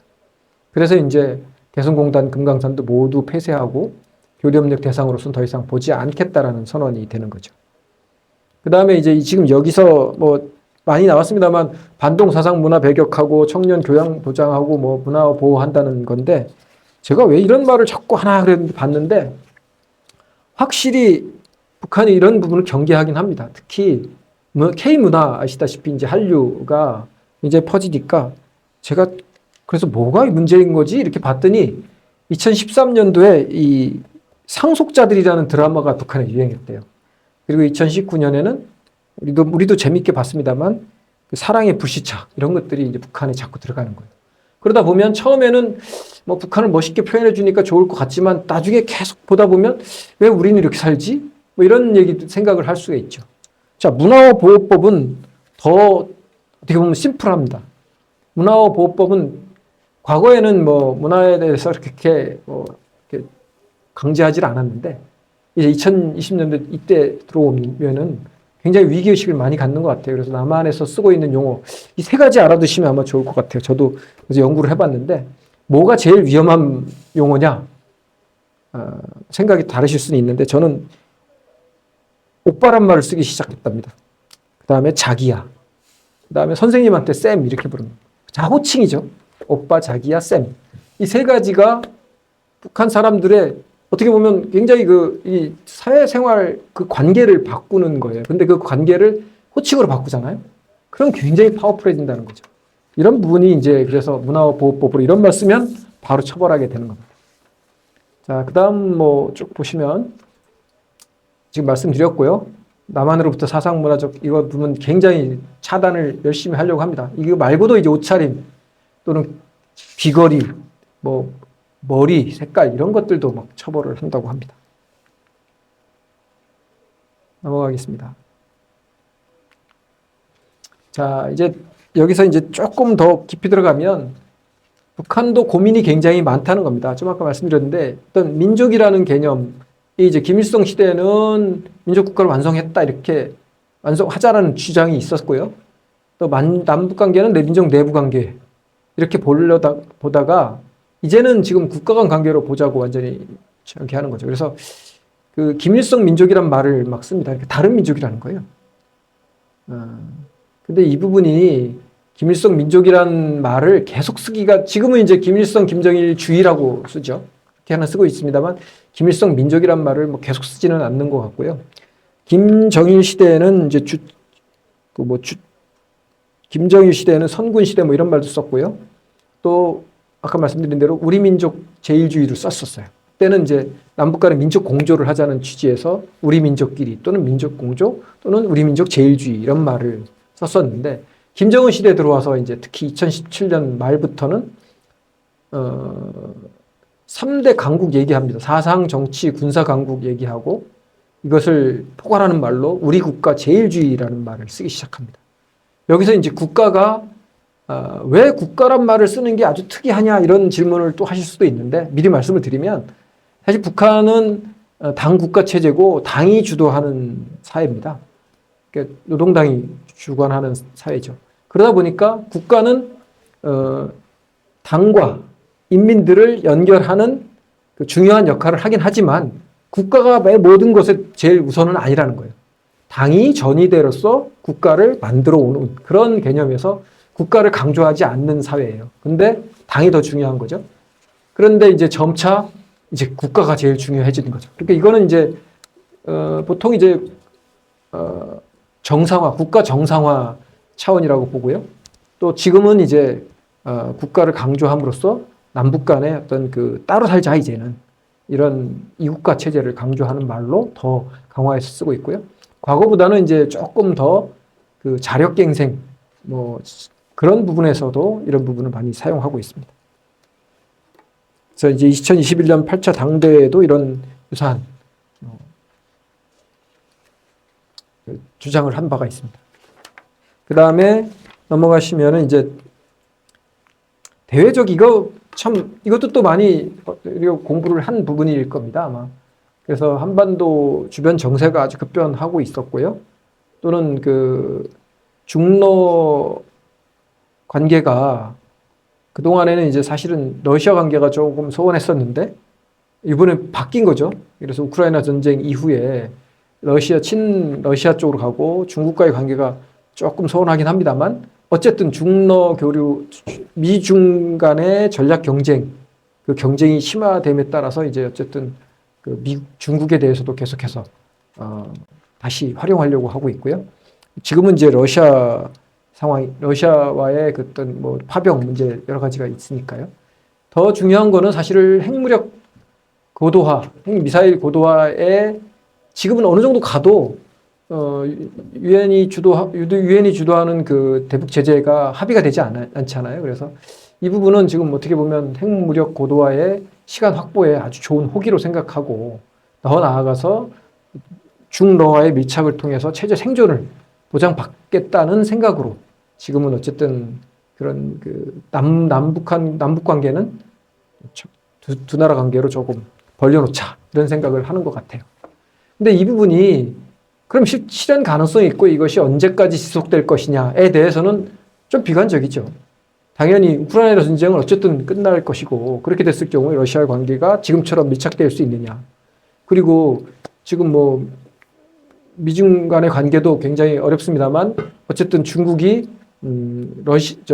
북한까지 다 옛날처럼 책임지고 할 수 있는 관계가 계속 될 수 있느냐. 이것도 조금 부정적인 측면이 있어서 이 부분을 지금 시적으로는 이것이 맞는 전략일 수 있습니다만 중장기적으로 계속 갈 수 있는 지속 가능한 전략이냐는 또 어려운 점이 있을 거라고 생각이 됩니다.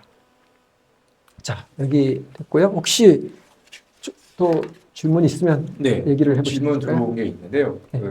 임병철 선생님께서 북한 주민들이 남한 자신들보다 더 잘 산다는 것을 인정하지만, 근데 그러한 인식이 바로 통일을 찬성하는 쪽으로 이어질지 의문을 하고 이렇게 좀 질문 주셨는데요. 네. 잘 사는 남한과 통일에서 이 차별받고 제2류 국민으로 살아가는 것보다 차라리 분단된 상태에서 중국의 도움을 받아 경제적으로 잘 사는 것이 더 좋을 수 있겠다 이렇게 생각할 수 있는데 이러한 우리의 대응책도 필요해 보는데 교수님의 의견이 어떠신지? 네, 지금 이거 하면서 같이 말씀을 드려보겠습니다. 지금 당국 생각은 알았죠? 왜 적대적 두 나라 관계를 통해서 북한이 생존을 어떻게 해나가겠다는 그 전략적인 판단을 했고 그 관계에서 남북 관계가 더 소원해진 것은 이제 말씀을 드렸고요. 근데 북한에 사는 사람들이 어떤지에 대해서 저는 좀 알고 싶었습니다. 왜냐하면 북한이 적대적 두국 관계를 주장하면 주민들도 똑같이 생각하겠느냐? 저 첫 번째 아니라고 생각합니다. 왜냐하면 지금까지 북한 주민들은 굉장히 많은 것을 희생당하고 어렵게 살아왔어요. 근데 그 어렵게 산 이유 중에 대표적인 게 하나가 통일이 되면 그때 잘 살 수 있어. 저 문제가 많은 남한 주민들 우리가 쉽게 말하면 해방시켜 주려고 이렇게 고생하고 있는 거야. 그리고 뭐 이런 식의 얘기를 해왔죠. 그래서 선대 유운이에요. 사실 통일 정책은 선대, 즉 김일성, 김정일 시대의 유운으로 남아져 있는 거거든요. 그래서 뭐 3대 헌장 기념탑도 크게 있었고 여러 가지 많이 남아 있는데 이런 것들을 다 없애버리고 하니까 제가 그 부분을 상세히 말씀은 안 드렸습니다만 뭐 심지어 뭐 애국가도 바꾸고 뭐 철거하고 조직도 다 없애버리고 무슨 그런 정책들에 들어가 있는 표현들이 굉장히 많지 않겠습니까? 대남 정책. 이걸 다 없애버린다고 하면, 다 바꾼다고 하면 주민들은 어떤 생각을 하겠느냐, 과연. 첫 번째 그게 좀 궁금했었습니다. 그리고 두 번째 이제 지금 우리 임병철 원장님 말씀하신 것처럼 남한 주민이 잘 사는 걸 알기는 아느냐. 그럼 알면 통일되길 바라느냐? 아니면 통일되고 나면 이후에 이등 국민으로 사는 게 더 걱정돼서 차라리 중국에 가서 통합할 것이냐. 이 부분이 뭐 걱정을 한다고 하는데 사실은 남한에 대한 생각은 다를 수 있습니다. 당국과 주민이 다르다고 저는 생각을 하는데 하나 좀 그래도 공감대가 있는 것은 북한의 당국자들과 북한 주민들이 하나같이 중국을 필요로는 하지만 아주 좋아하지는 않는다는 것은 어느 정도 사실인 것 같습니다.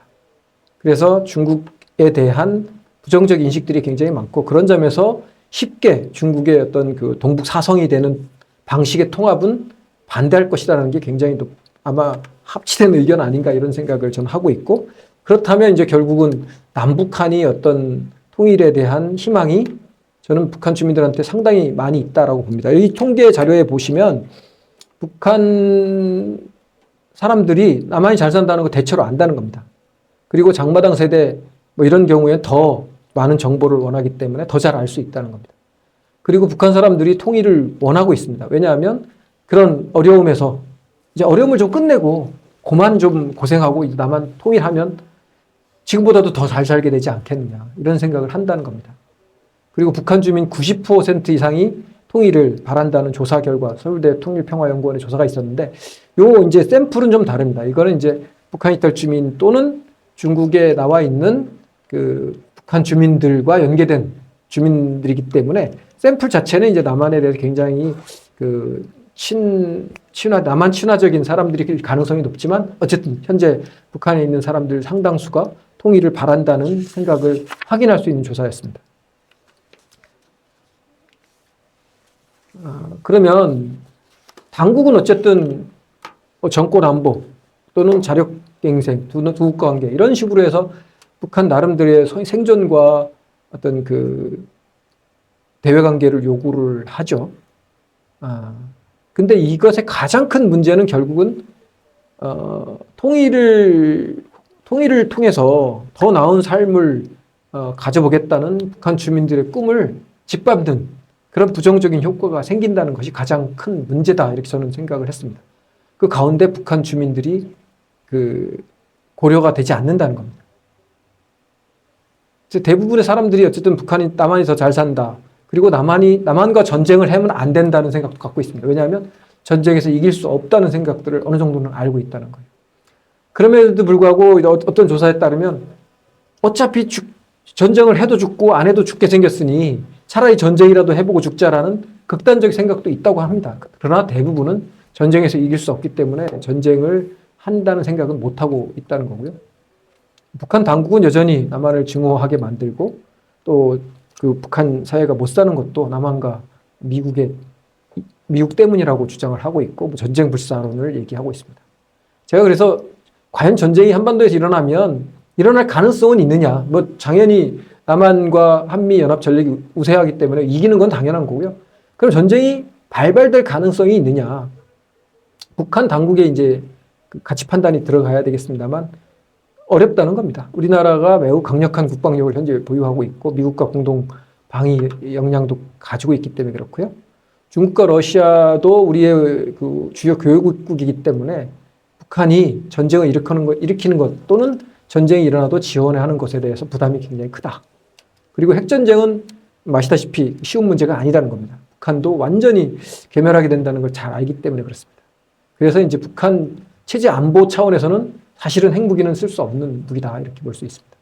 그리고 뭐 이 부분에 대해서도 이제 뭐 이론이 있을 수는 있습니다. 그러나 이제 전략적으로 그렇다는 겁니다. 우리나라와 이제 북한이 전쟁 수행 능력이죠. 전쟁을 수행하고 특히 지속하는 능력에 있어서 경제력이 당연히 기본이 됩니다. 그래서 그런 부분에 대해서는 너무나 경제력이 차이가 크죠. 그래서 경제력은 60배 정도 차이가 나고 뭐 1인당 소득은 30배 정도 차이 나는 건 여러분들도 잘 아실 겁니다. 그런 점에서 전쟁 수행 능력에 현격한 차이가 있어서 전쟁을 일으키는 것이 거의 불가능하다 이렇게 보고 있다는 겁니다. 자, 그러면 이제 제가 마지막 단계에서 이제 현재 평화 통일 얘기를 조금만 더 해보려고 하는데요. 혹시 더 질문 있으시면 네. 질문 마지막 몇 가지가 있는데 진정한 화해는 어떤 과정을 통해 가능할까요? 단순한 대화가 아닌 상처를 인정하고 신뢰를 회복하기 위한 조건이 무엇일까요? 이런 질문이 들어왔습니다. 지금 제가 말씀드리려고 하는 내용하고 좀 중복이 될 것 같아서 아주 좋은 문제의식이고 자, 진정한 화해로 가는 길이 있을지 저도 참 그런 고민들을 많이 하면서 뭐 우리 강의도 저래도 일부 들어있습니다만 대부분은 사실은 어떤 학설이라기보다는 제가 이제 32년 동안 통일부에서 일을 하면서 이런 부분 아쉬웠던 부분 이런 것들이 굉장히 많아서 그런 부분 좀 따로 정리를 해봐야겠다고 생각을 했는데 이게 어떤 그 정책으로 드러나기가 굉장히 어려운 점이 있어요. 그래서 저는 이제 시민 강좌나 이런 시민들에 대한 통일 교육이 더 많아지면서 이런 데서 우리가 한반도 평화 문제에 대해서 그 실상과 그 근원에 대해서 제대로 이해하고 이런 평화를 한반도에서 회복하고 또 이것을 정착하는데 어떤 역할들이 필요한지에 대해서 고민을 정말 많이 해야 된다라는 거고요. 그리고 또 그런 과정을 거쳐서 통일이 돼야 되지 갑작스러운 통일 뭐 이런 부분은 저는 뭐 반대를 한다는 말씀을 드리면서 그것이 무엇이 필요한지를 함께 논의를 해보겠습니다. 자, 그러면 왜 우리가 지금 좀 아까 2017년 말씀을 드렸고요. 지금은 2017년처럼 아주 뜨거운 긴장은 아니에요. 뜨거운 갈등은 아닌데 지금은 너무나 아무것도 없는 상황이죠. 지금 상황은 말씀드린 2019년 하노이 노딜 이후에 지금 상황은 사실은 남북 간이 너무 관계가 단절이 되고 북한은 이제 이국가 체제 주장을 하고 우리는 사실은 남북 관계에 열의를 보이지 못하는 아주 애매한 상황이고 미국은 아직 북한 문제에 관심을 못 가지고 있는 어떻게 보면 조금 차가운 상황이다 이렇게 볼 수 있습니다. 그래서 이런 부분이 왜 지금까지 그러면 이 부분이 해결이 안 되느냐 이런 부분은 간단하게 말씀드리면 북한의 잘못된 판단으로 핵개발 등 도발을 지속하고 있기 때문이다. 첫 번째 그렇고요. 두 번째, 자 우리 정부는 그럼 계속 잘해왔냐? 꼭 그거는 아니라고 봅니다. 그래서 일관된 대북 정책을 실시하고 또 유지하는데 실패를 한 측면이 분명히 있다고 봅니다. 그래서 때를 놓치고 이것이 누적돼서 지금 현재와 같은 남북관계에 어떤 부정적인 효과로 남아있다 이렇게 볼 수 있습니다. 자, 주변국 여러 문제가 있습니다. 국제사회도 문제가 많습니다. 특히 미국의 경우에도 여전히 북한을 협상 파트너로 인정하지 못하고 있고요. 믿지도 못하고 있고 또 핵 포기의 어떤 방식을 아직은 다양하게 구사하지 못하고 압력적 압박의 수단만 현재 가지고 있는 상황이죠. 그래서 이제 자 그러면 이제 이 한반도의 진정한 평화를 어떻게 가져올 수 있느냐 해서 이 평화에 대해서는 뭐 사실은 굉장히 많은 학설과 이론이 있어서 진전이 되고 있습니다만 간단하게 말씀드리면 평화라는 거는 이제 누구나 다른 사람을 강요나 억압 없이 자유롭게 선택하고 살아갈 수 있는 그런 상태를 말합니다. 즉 그냥 자유로운 상태예요. 아무 제약이 없고 더 이제 조금 더 사회적으로 말씀드리면 갈등이 없는 상태를 말합니다. 그런데 갈등의 대표적인 학자인 갈퉁, 요한 갈퉁인가요? 갈퉁의 경우에는 소극적 평화와 적극적 평화로 나눠서 설명을 하고 있죠. 소극적 평화는 지금 아시는 것처럼 어떤 폭행이나 전쟁, 이런 물리적 폭력이 없는 상태를 말합니다. 이건 당연한 거죠. 근데 우리는 조금 더 근본적으로 적극적 평화도 생각을 해봐야 됩니다. 이런 물리적인 폭력 외에도 법과 제도와 같은 사회 구조적인 문제 또는 사상, 예술, 문화 이런 것들 이런 거 이제 문화적 수단이라고 합니다. 문화적 수단으로도 폭력이 없는 상태를 말합니다. 이거 근데 따져보면 굉장히 다양한 얘기들이 나옵니다. 이론, 사상 이거는 당연히 우리가 그런 적극적 평화, 즉 우리가 남북 간에 평화롭게 살지 못하게 하는 여러 가지 논리들이 있잖아요. 심지어 문화적인 측면도 예술에도 그런 것들이 있고요. 우리도 오랫동안 이런 적극적 평화를 해치는 그런 문화적인 수단, 이론적인 수단, 정치적인 수단 이런 것들에 많은 피해를 본 경우도 있습니다. 물론 우리만 그런 것은 아니고 북한도 마찬가지로 이런 부분을 억압하고 지금도 그렇게 하고 있죠. 그런 점에서 보면 적극적 평화는 아직 우리한테 요원한 과제로 남아 있습니다. 좀 더 나가보면 자 이제 평화 문제 외에도 안보적 측면도 여러 가지 생각을 해야 되는데 우리가 말하는 이제 국가 안보를 당연히 중요시해야 되는데 이제 이거는 국가 안보는 무력으로 나라를 지키는 거죠. 근데 우리 인간 사회는 무력으로 나라를 지키기만 밖에만 막아준다고 해서 이게 안전이 보장되지는 않거든요. 그래서 인간 안보라는 개념, 휴먼 시큐리티도 굉장히 중요한데요. 여기서 이제 그 사회에 사는 사람들의 생명과 안전을 지키고 인간답게 살 수 있는 환경, 이런 기본적인 욕구에 해당되는 식량, 보건 환경 이런 부분도 있고요. 그 다음에 조금 더 나아가 자유와 안전 또는 정치적 기본적 권리 이런 것들이 모두가 지켜지는 것 이런 것을 이제 휴먼 시큐리티라고 합니다. 여기서 우리가 복지 문제도 들어갈 수 있고요. 또는 무슨 정치적 권리도 들어가니까 그런 사회적 환경 이런 것들도 당연히 들어갈 수 있죠. 그래서 근데 지금 이게 우리가 나아가는 길이 이제 이런 것들을 다 지키려고 하니까 이제 한반도에서 그것이 쉽지가 않은 문제가 있습니다. 그래서 한반도에서 그러면 진정한 평화를 만들기 위해서는 앞으로 뭐를 해야 되느냐? 저는 첫 번째로 화해를 해야 된다고 봅니다. 아까 남북기본합의서에서 남북 화해가 첫 번째였잖아요. 그러니까 왜 화해를 해야 되냐면 우리가 전쟁을 했기 때문에, 쉽게 말해서 싸웠기 때문에. 우리 학생들한테 그러잖아요. 우리 자녀들한테 누가 싸우면 이제 그만 싸우고 화해부터 해, 그렇게 하잖아요. 우리 남북도 마찬가지로 화해를 시작해야 되는 거죠. 그래서 우리가 화해를 하고 그 갈등을 어느 정도 치유를 하면서 다음 단계로 가는 것이 바로 평화로 가는 길 아닌가, 이런 생각을 합니다. 그래서 또 남북은 어쨌든 그 아까 말씀드린 이제 뭐 국가안보 차원에서 여러 가지 무기라든가 이런 무력의 갈등이 있기 때문에 또 비핵화 과제가 크죠. 그래서 비핵화와 단계적 군축을 시작을 해야 되지 않겠나, 이런 생각을 합니다. 왜냐하면 맨 마지막에 화해하고 다시 협력하고 뭐 이렇게 신뢰를 회복한 다음에 그 다음에 가서 군축을 하는 게 아니라 이제 군축을 단계적으로 지금부터 실시해야 된다는 겁니다.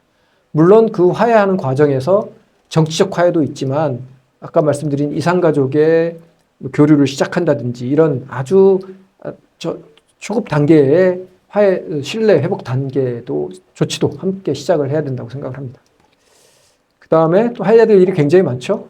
자, 갈등을 넘어서 이제 계속 가는 과정이, 이걸 좀 더 남북 관계로 좁혀서 얘기를 하면, 이제 우리가 일단은 화해를 시작하려면 만나야 되겠다.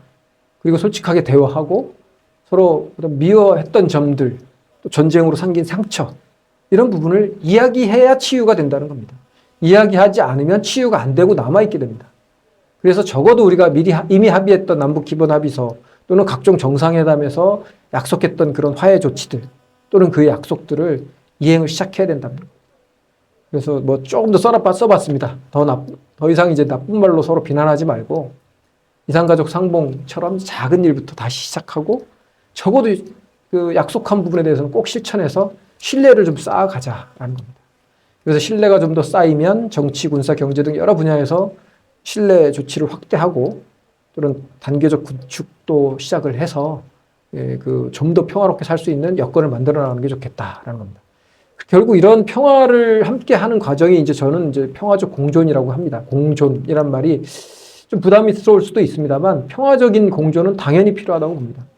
그래야 그 다음에 뭐 전쟁이 완전히 이제 종식되는 단계도 거치고 또 그런 평화가 정착이 되면 함께 이제 남북한이 미래를 얘기할 수 있는 여건이 된다는 겁니다. 그래서 남북이 어떻게 보면 평화를 더 오랫동안 지키고 더 행복하게 살 수 있는 방법을 찾다 보면 자연스럽게 통일 단계로 진전될 것이다 라는 겁니다. 그리고 아까 말씀드린 두 나라 관계로 이렇게 하면서 더 평화롭게 사는 방법이 없겠느냐, 뭐 이 얘기를 합니다. 근데 그게 불가능한 것은 아닙니다.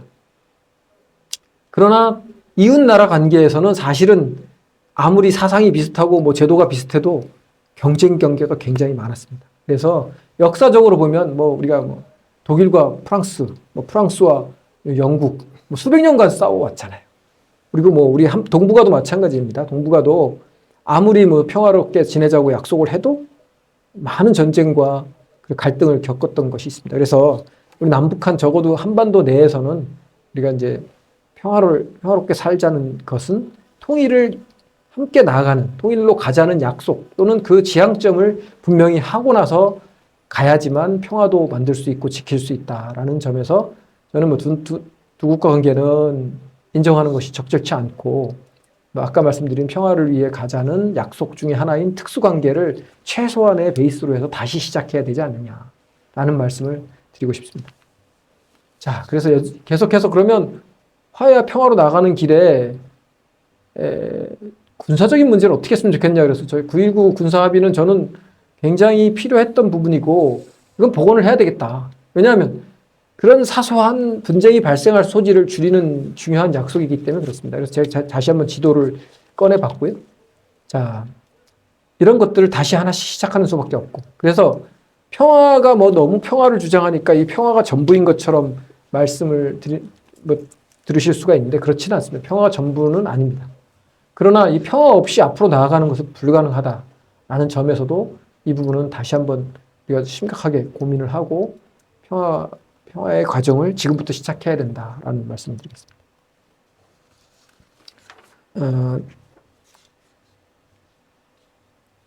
뭐 그래서 이 평화적 공존 뭐 이런 말씀은 사실은 먼 뒤에 뭐 평화협정을 체결해야지 평화가 시작돼 이런 개념이 아니라 지금 당장이라도 우리가 만나고 이야기를 시작하는 과정에서 그런 화해하는 과정부터 평화의 과정이 시작되는 거라고 볼 수 있겠습니다.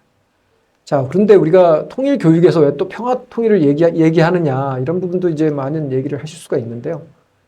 이 부분은 뭐 혹시 질문 있으시면 생략을 해도 되고 질문이 없으시면 이 부분은 여러분들이 아마 우리가 통일 교육에 관심이 있고 우리가 사는 학교나 또 우리 주변의 가정이나 사회에서 이걸 어떤 방식으로 얘기하면 좋을지 저도 사실은 좀 아이디어가 많지 않아서 그냥 쭉 정리를 해봤습니다. 왜 해야 되는지는 적어도 요거는 좀 알 필요가 있는데 우리 초중고 학생들은 학교에서 통일에 대한 이야기를 다 배웁니다. 도덕 시간에 배우고요.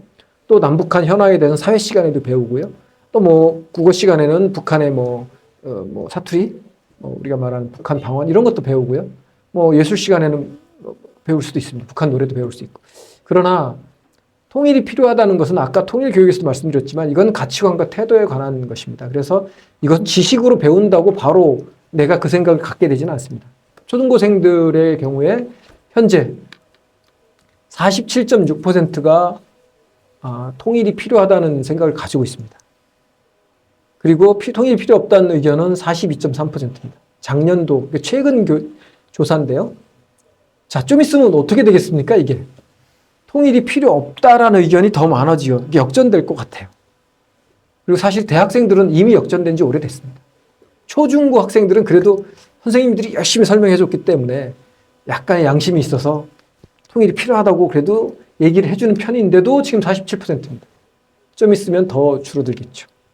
그래서 사실은 이게 통일이란 얘기는 굉장히 어려운 부분으로 가고 있다라고 볼 수는 있습니다. 다만 지금 제가 말씀드린 것처럼 그렇다고 해서 통일을 버린다고 하면 더 평화롭지 않은 상태로 갈 확률이 높아지기 때문에 그것을 버리는 것은 또 평화 관점에서도 안 좋고 또 우리 한반도에 있는 우리 전략적인 관점에서도 안 좋고 여러 이제 우리 통일 미래 세대가 살아갈 통일 후의 그 비전이랄까 이런 국가 발전에 어떻게 보면 다시 없는 기회다 이런 말들을 많이 하는데 그런 기회를 포기하는 것이 되기 때문에 더 어떻게 보면 우리한테는 비관적인 상황이 될 수도 있습니다. 그래서 우리가 이런 부분은 끝없이 얘기를 하면서 다시 한번 이 통일에 대한 의지를 좀 찾아갈 필요가 있지 않나 이런 생각을 합니다.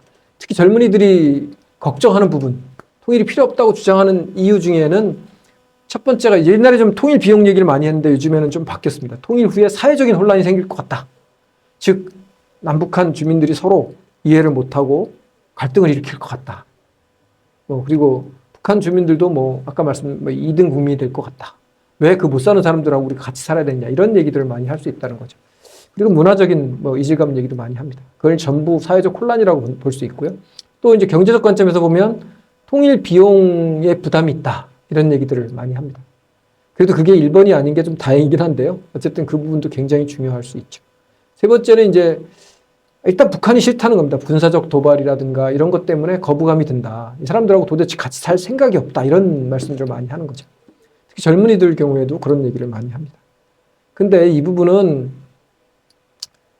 통일 문제는 결국은 저는 이렇게 봅니다. 그래서 이건 정해진 것이 아니라 우리가 얼마나 통일을 잘 준비하고 또 어떤 과정이나 어떤 방법을 택하느냐에 따라서 상당히 달라질 수 있는 열린 미래다.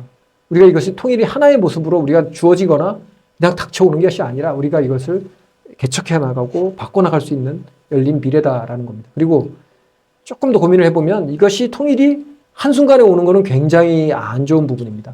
밑에 써놨습니다만 통일이 되면 무조건 좋다고 주장하거나 즉 통일 대박론을 주장하거나 또는 통일은 빨리 와야지만 된다라는 조기 통일론 이 부분은 우리가 좀 좋은 방법은 아니라고 생각을 합니다. 왜냐하면 통일은 평화로운 과정을 거쳐서 전 과정이 평화롭게 이행되는 그런 잘 준비되고 잘 논의되고 또 합의되는 그런 과정이어야지 즉 한순간에 오는 것이 아니라 긴 과정을 거쳐서 즉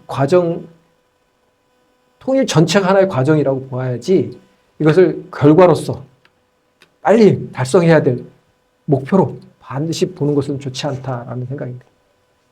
이런 말씀을 드릴 수 있고요.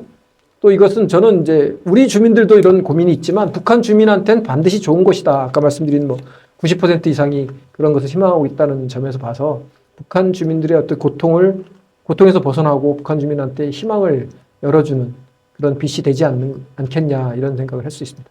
자, 통일 비용 문제도 단지 우리가 부담으로만 볼 것은 아니다. 장기적으로 보면 어떤 그 결실이 생기는 어떤 편익을 위한 투자로 보는 것이 좋지 않겠나 이런 생각이고요. 사실은 이 통일 비용은 통일하는 과정이나 방법 또는 그 시기에 따라서 편차가 너무 크기 때문에 어떤 하나로 뭐 얼마나 우리가 많은 비용이 든다 이렇게 얘기하기도 어려운 부분이 있습니다. 자, 여기까지 말씀드리고 혹시 학교 사회는 뭐 여러분들이 지금 생각하시는 것과 다시 다 같기 때문에 제가 이걸 제한할 이유는 없는데요.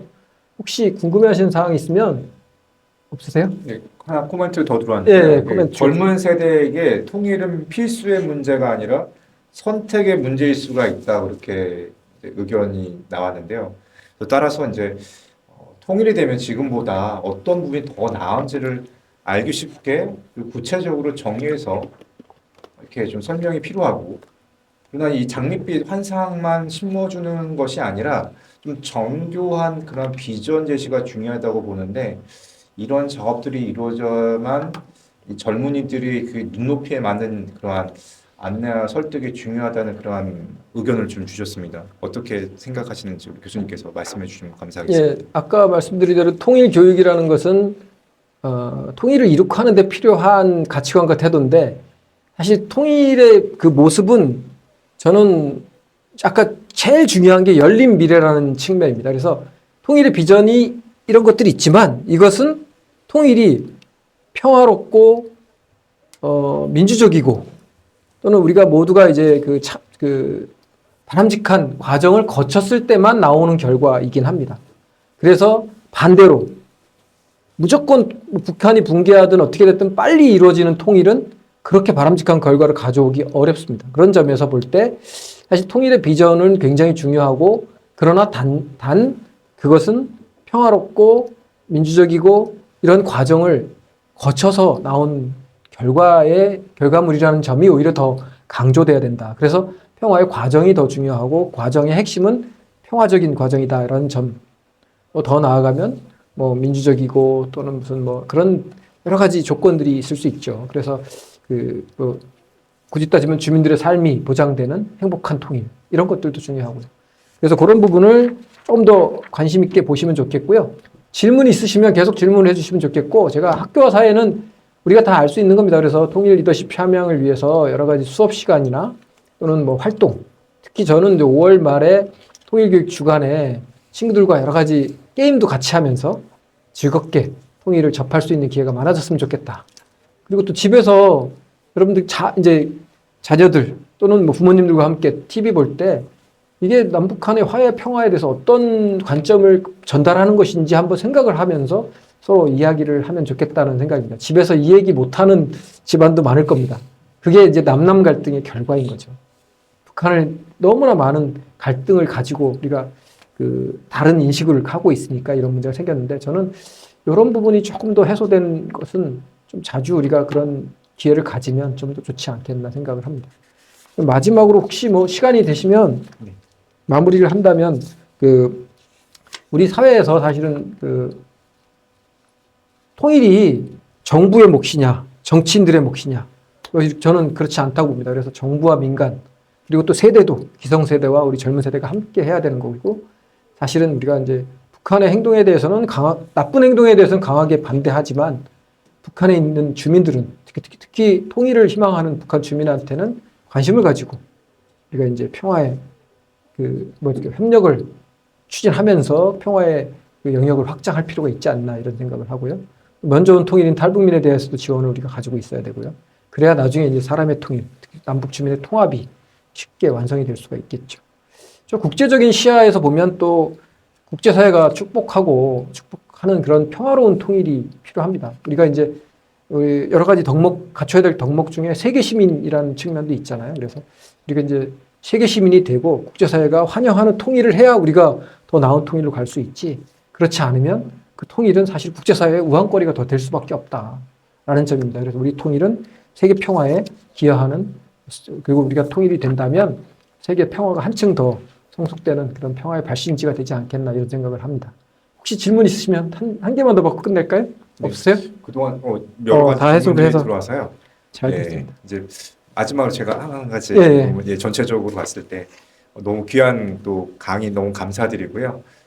2025년 우리 서울시민통일강좌가 이제 1강부터 4강까지는 이제 현장에서 좀 진행되다 보니까 또 여러분들의 그런 의견들도 있었는데 이제 5강부터는 좀 저희가 좀 스페셜하게 스튜디오에서 좀 진행하면서 방송으로 이렇게 진행을 하게 돼서 처음 이제 좀 어색할지 모르겠지만 요즘에 이런 자유롭게 이제 방송을 통해서 유튜브 채널 통해서 이런 강의들이 진행되는데 오히려 젊은 MZ 세대 대상으로는 이게 좀 더 맞지 않을까 현장 강의보다 그래서 요즘에 너무 바쁜 그런 상황 가운데 이러한 또 시국도 시국이지만 여러 가지 좀 큰 이슈들이 많잖아요 우리 대한민국에 이런 앞장에서 이러한 통일 교육 아까 말씀드렸던 남북한의 이러한 분단의 상황 가운데 어떻게 하면 실질적으로 우리 젊은 층들이 이러한 통일 이슈에 대해서 관심을 가질 수 있고 그것을 이제 앞으로 우리 젊은 세대들이 다가올 통일을 준비하는데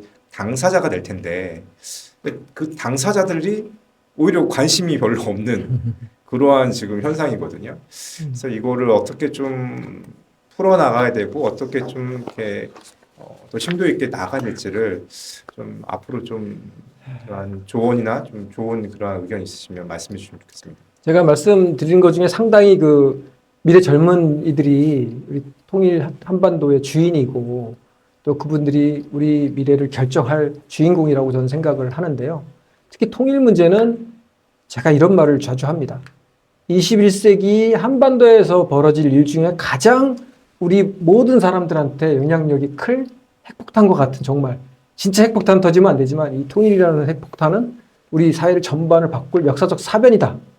제가 사건이냐 사변이냐를 다 찾아봤어요. 이건 사변입니다. 나쁜 쪽에만 쓰는 것은 아니고 좋은 쪽으로도 사변이란 말을 쓸 수 있거든요. 그래서 우리는 사실 이 역사적 사변을 미리 준비해야 된다는 거예요. 특히 젊은이들이. 이 통일을 염두에 두고 본인의 장래 계획이나 그런 어떤 그 미래 지도자로서의 리더십 이런 것들을 계속해서 관심을 가지고 키워나가야 되는 것이지 이게 주어지는 것은 아니에요. 그래서 이 10년 이상 이런 부분을 관심을 가지고 통일 리더십을 키운 인재와 그렇지 않은 인재는 저는 분명히 어디선가 차이가 난다고 봅니다. 더군다나 우리가 통일로 가까워 갈수록 그런 그 인재들은 차이가 날 거고요.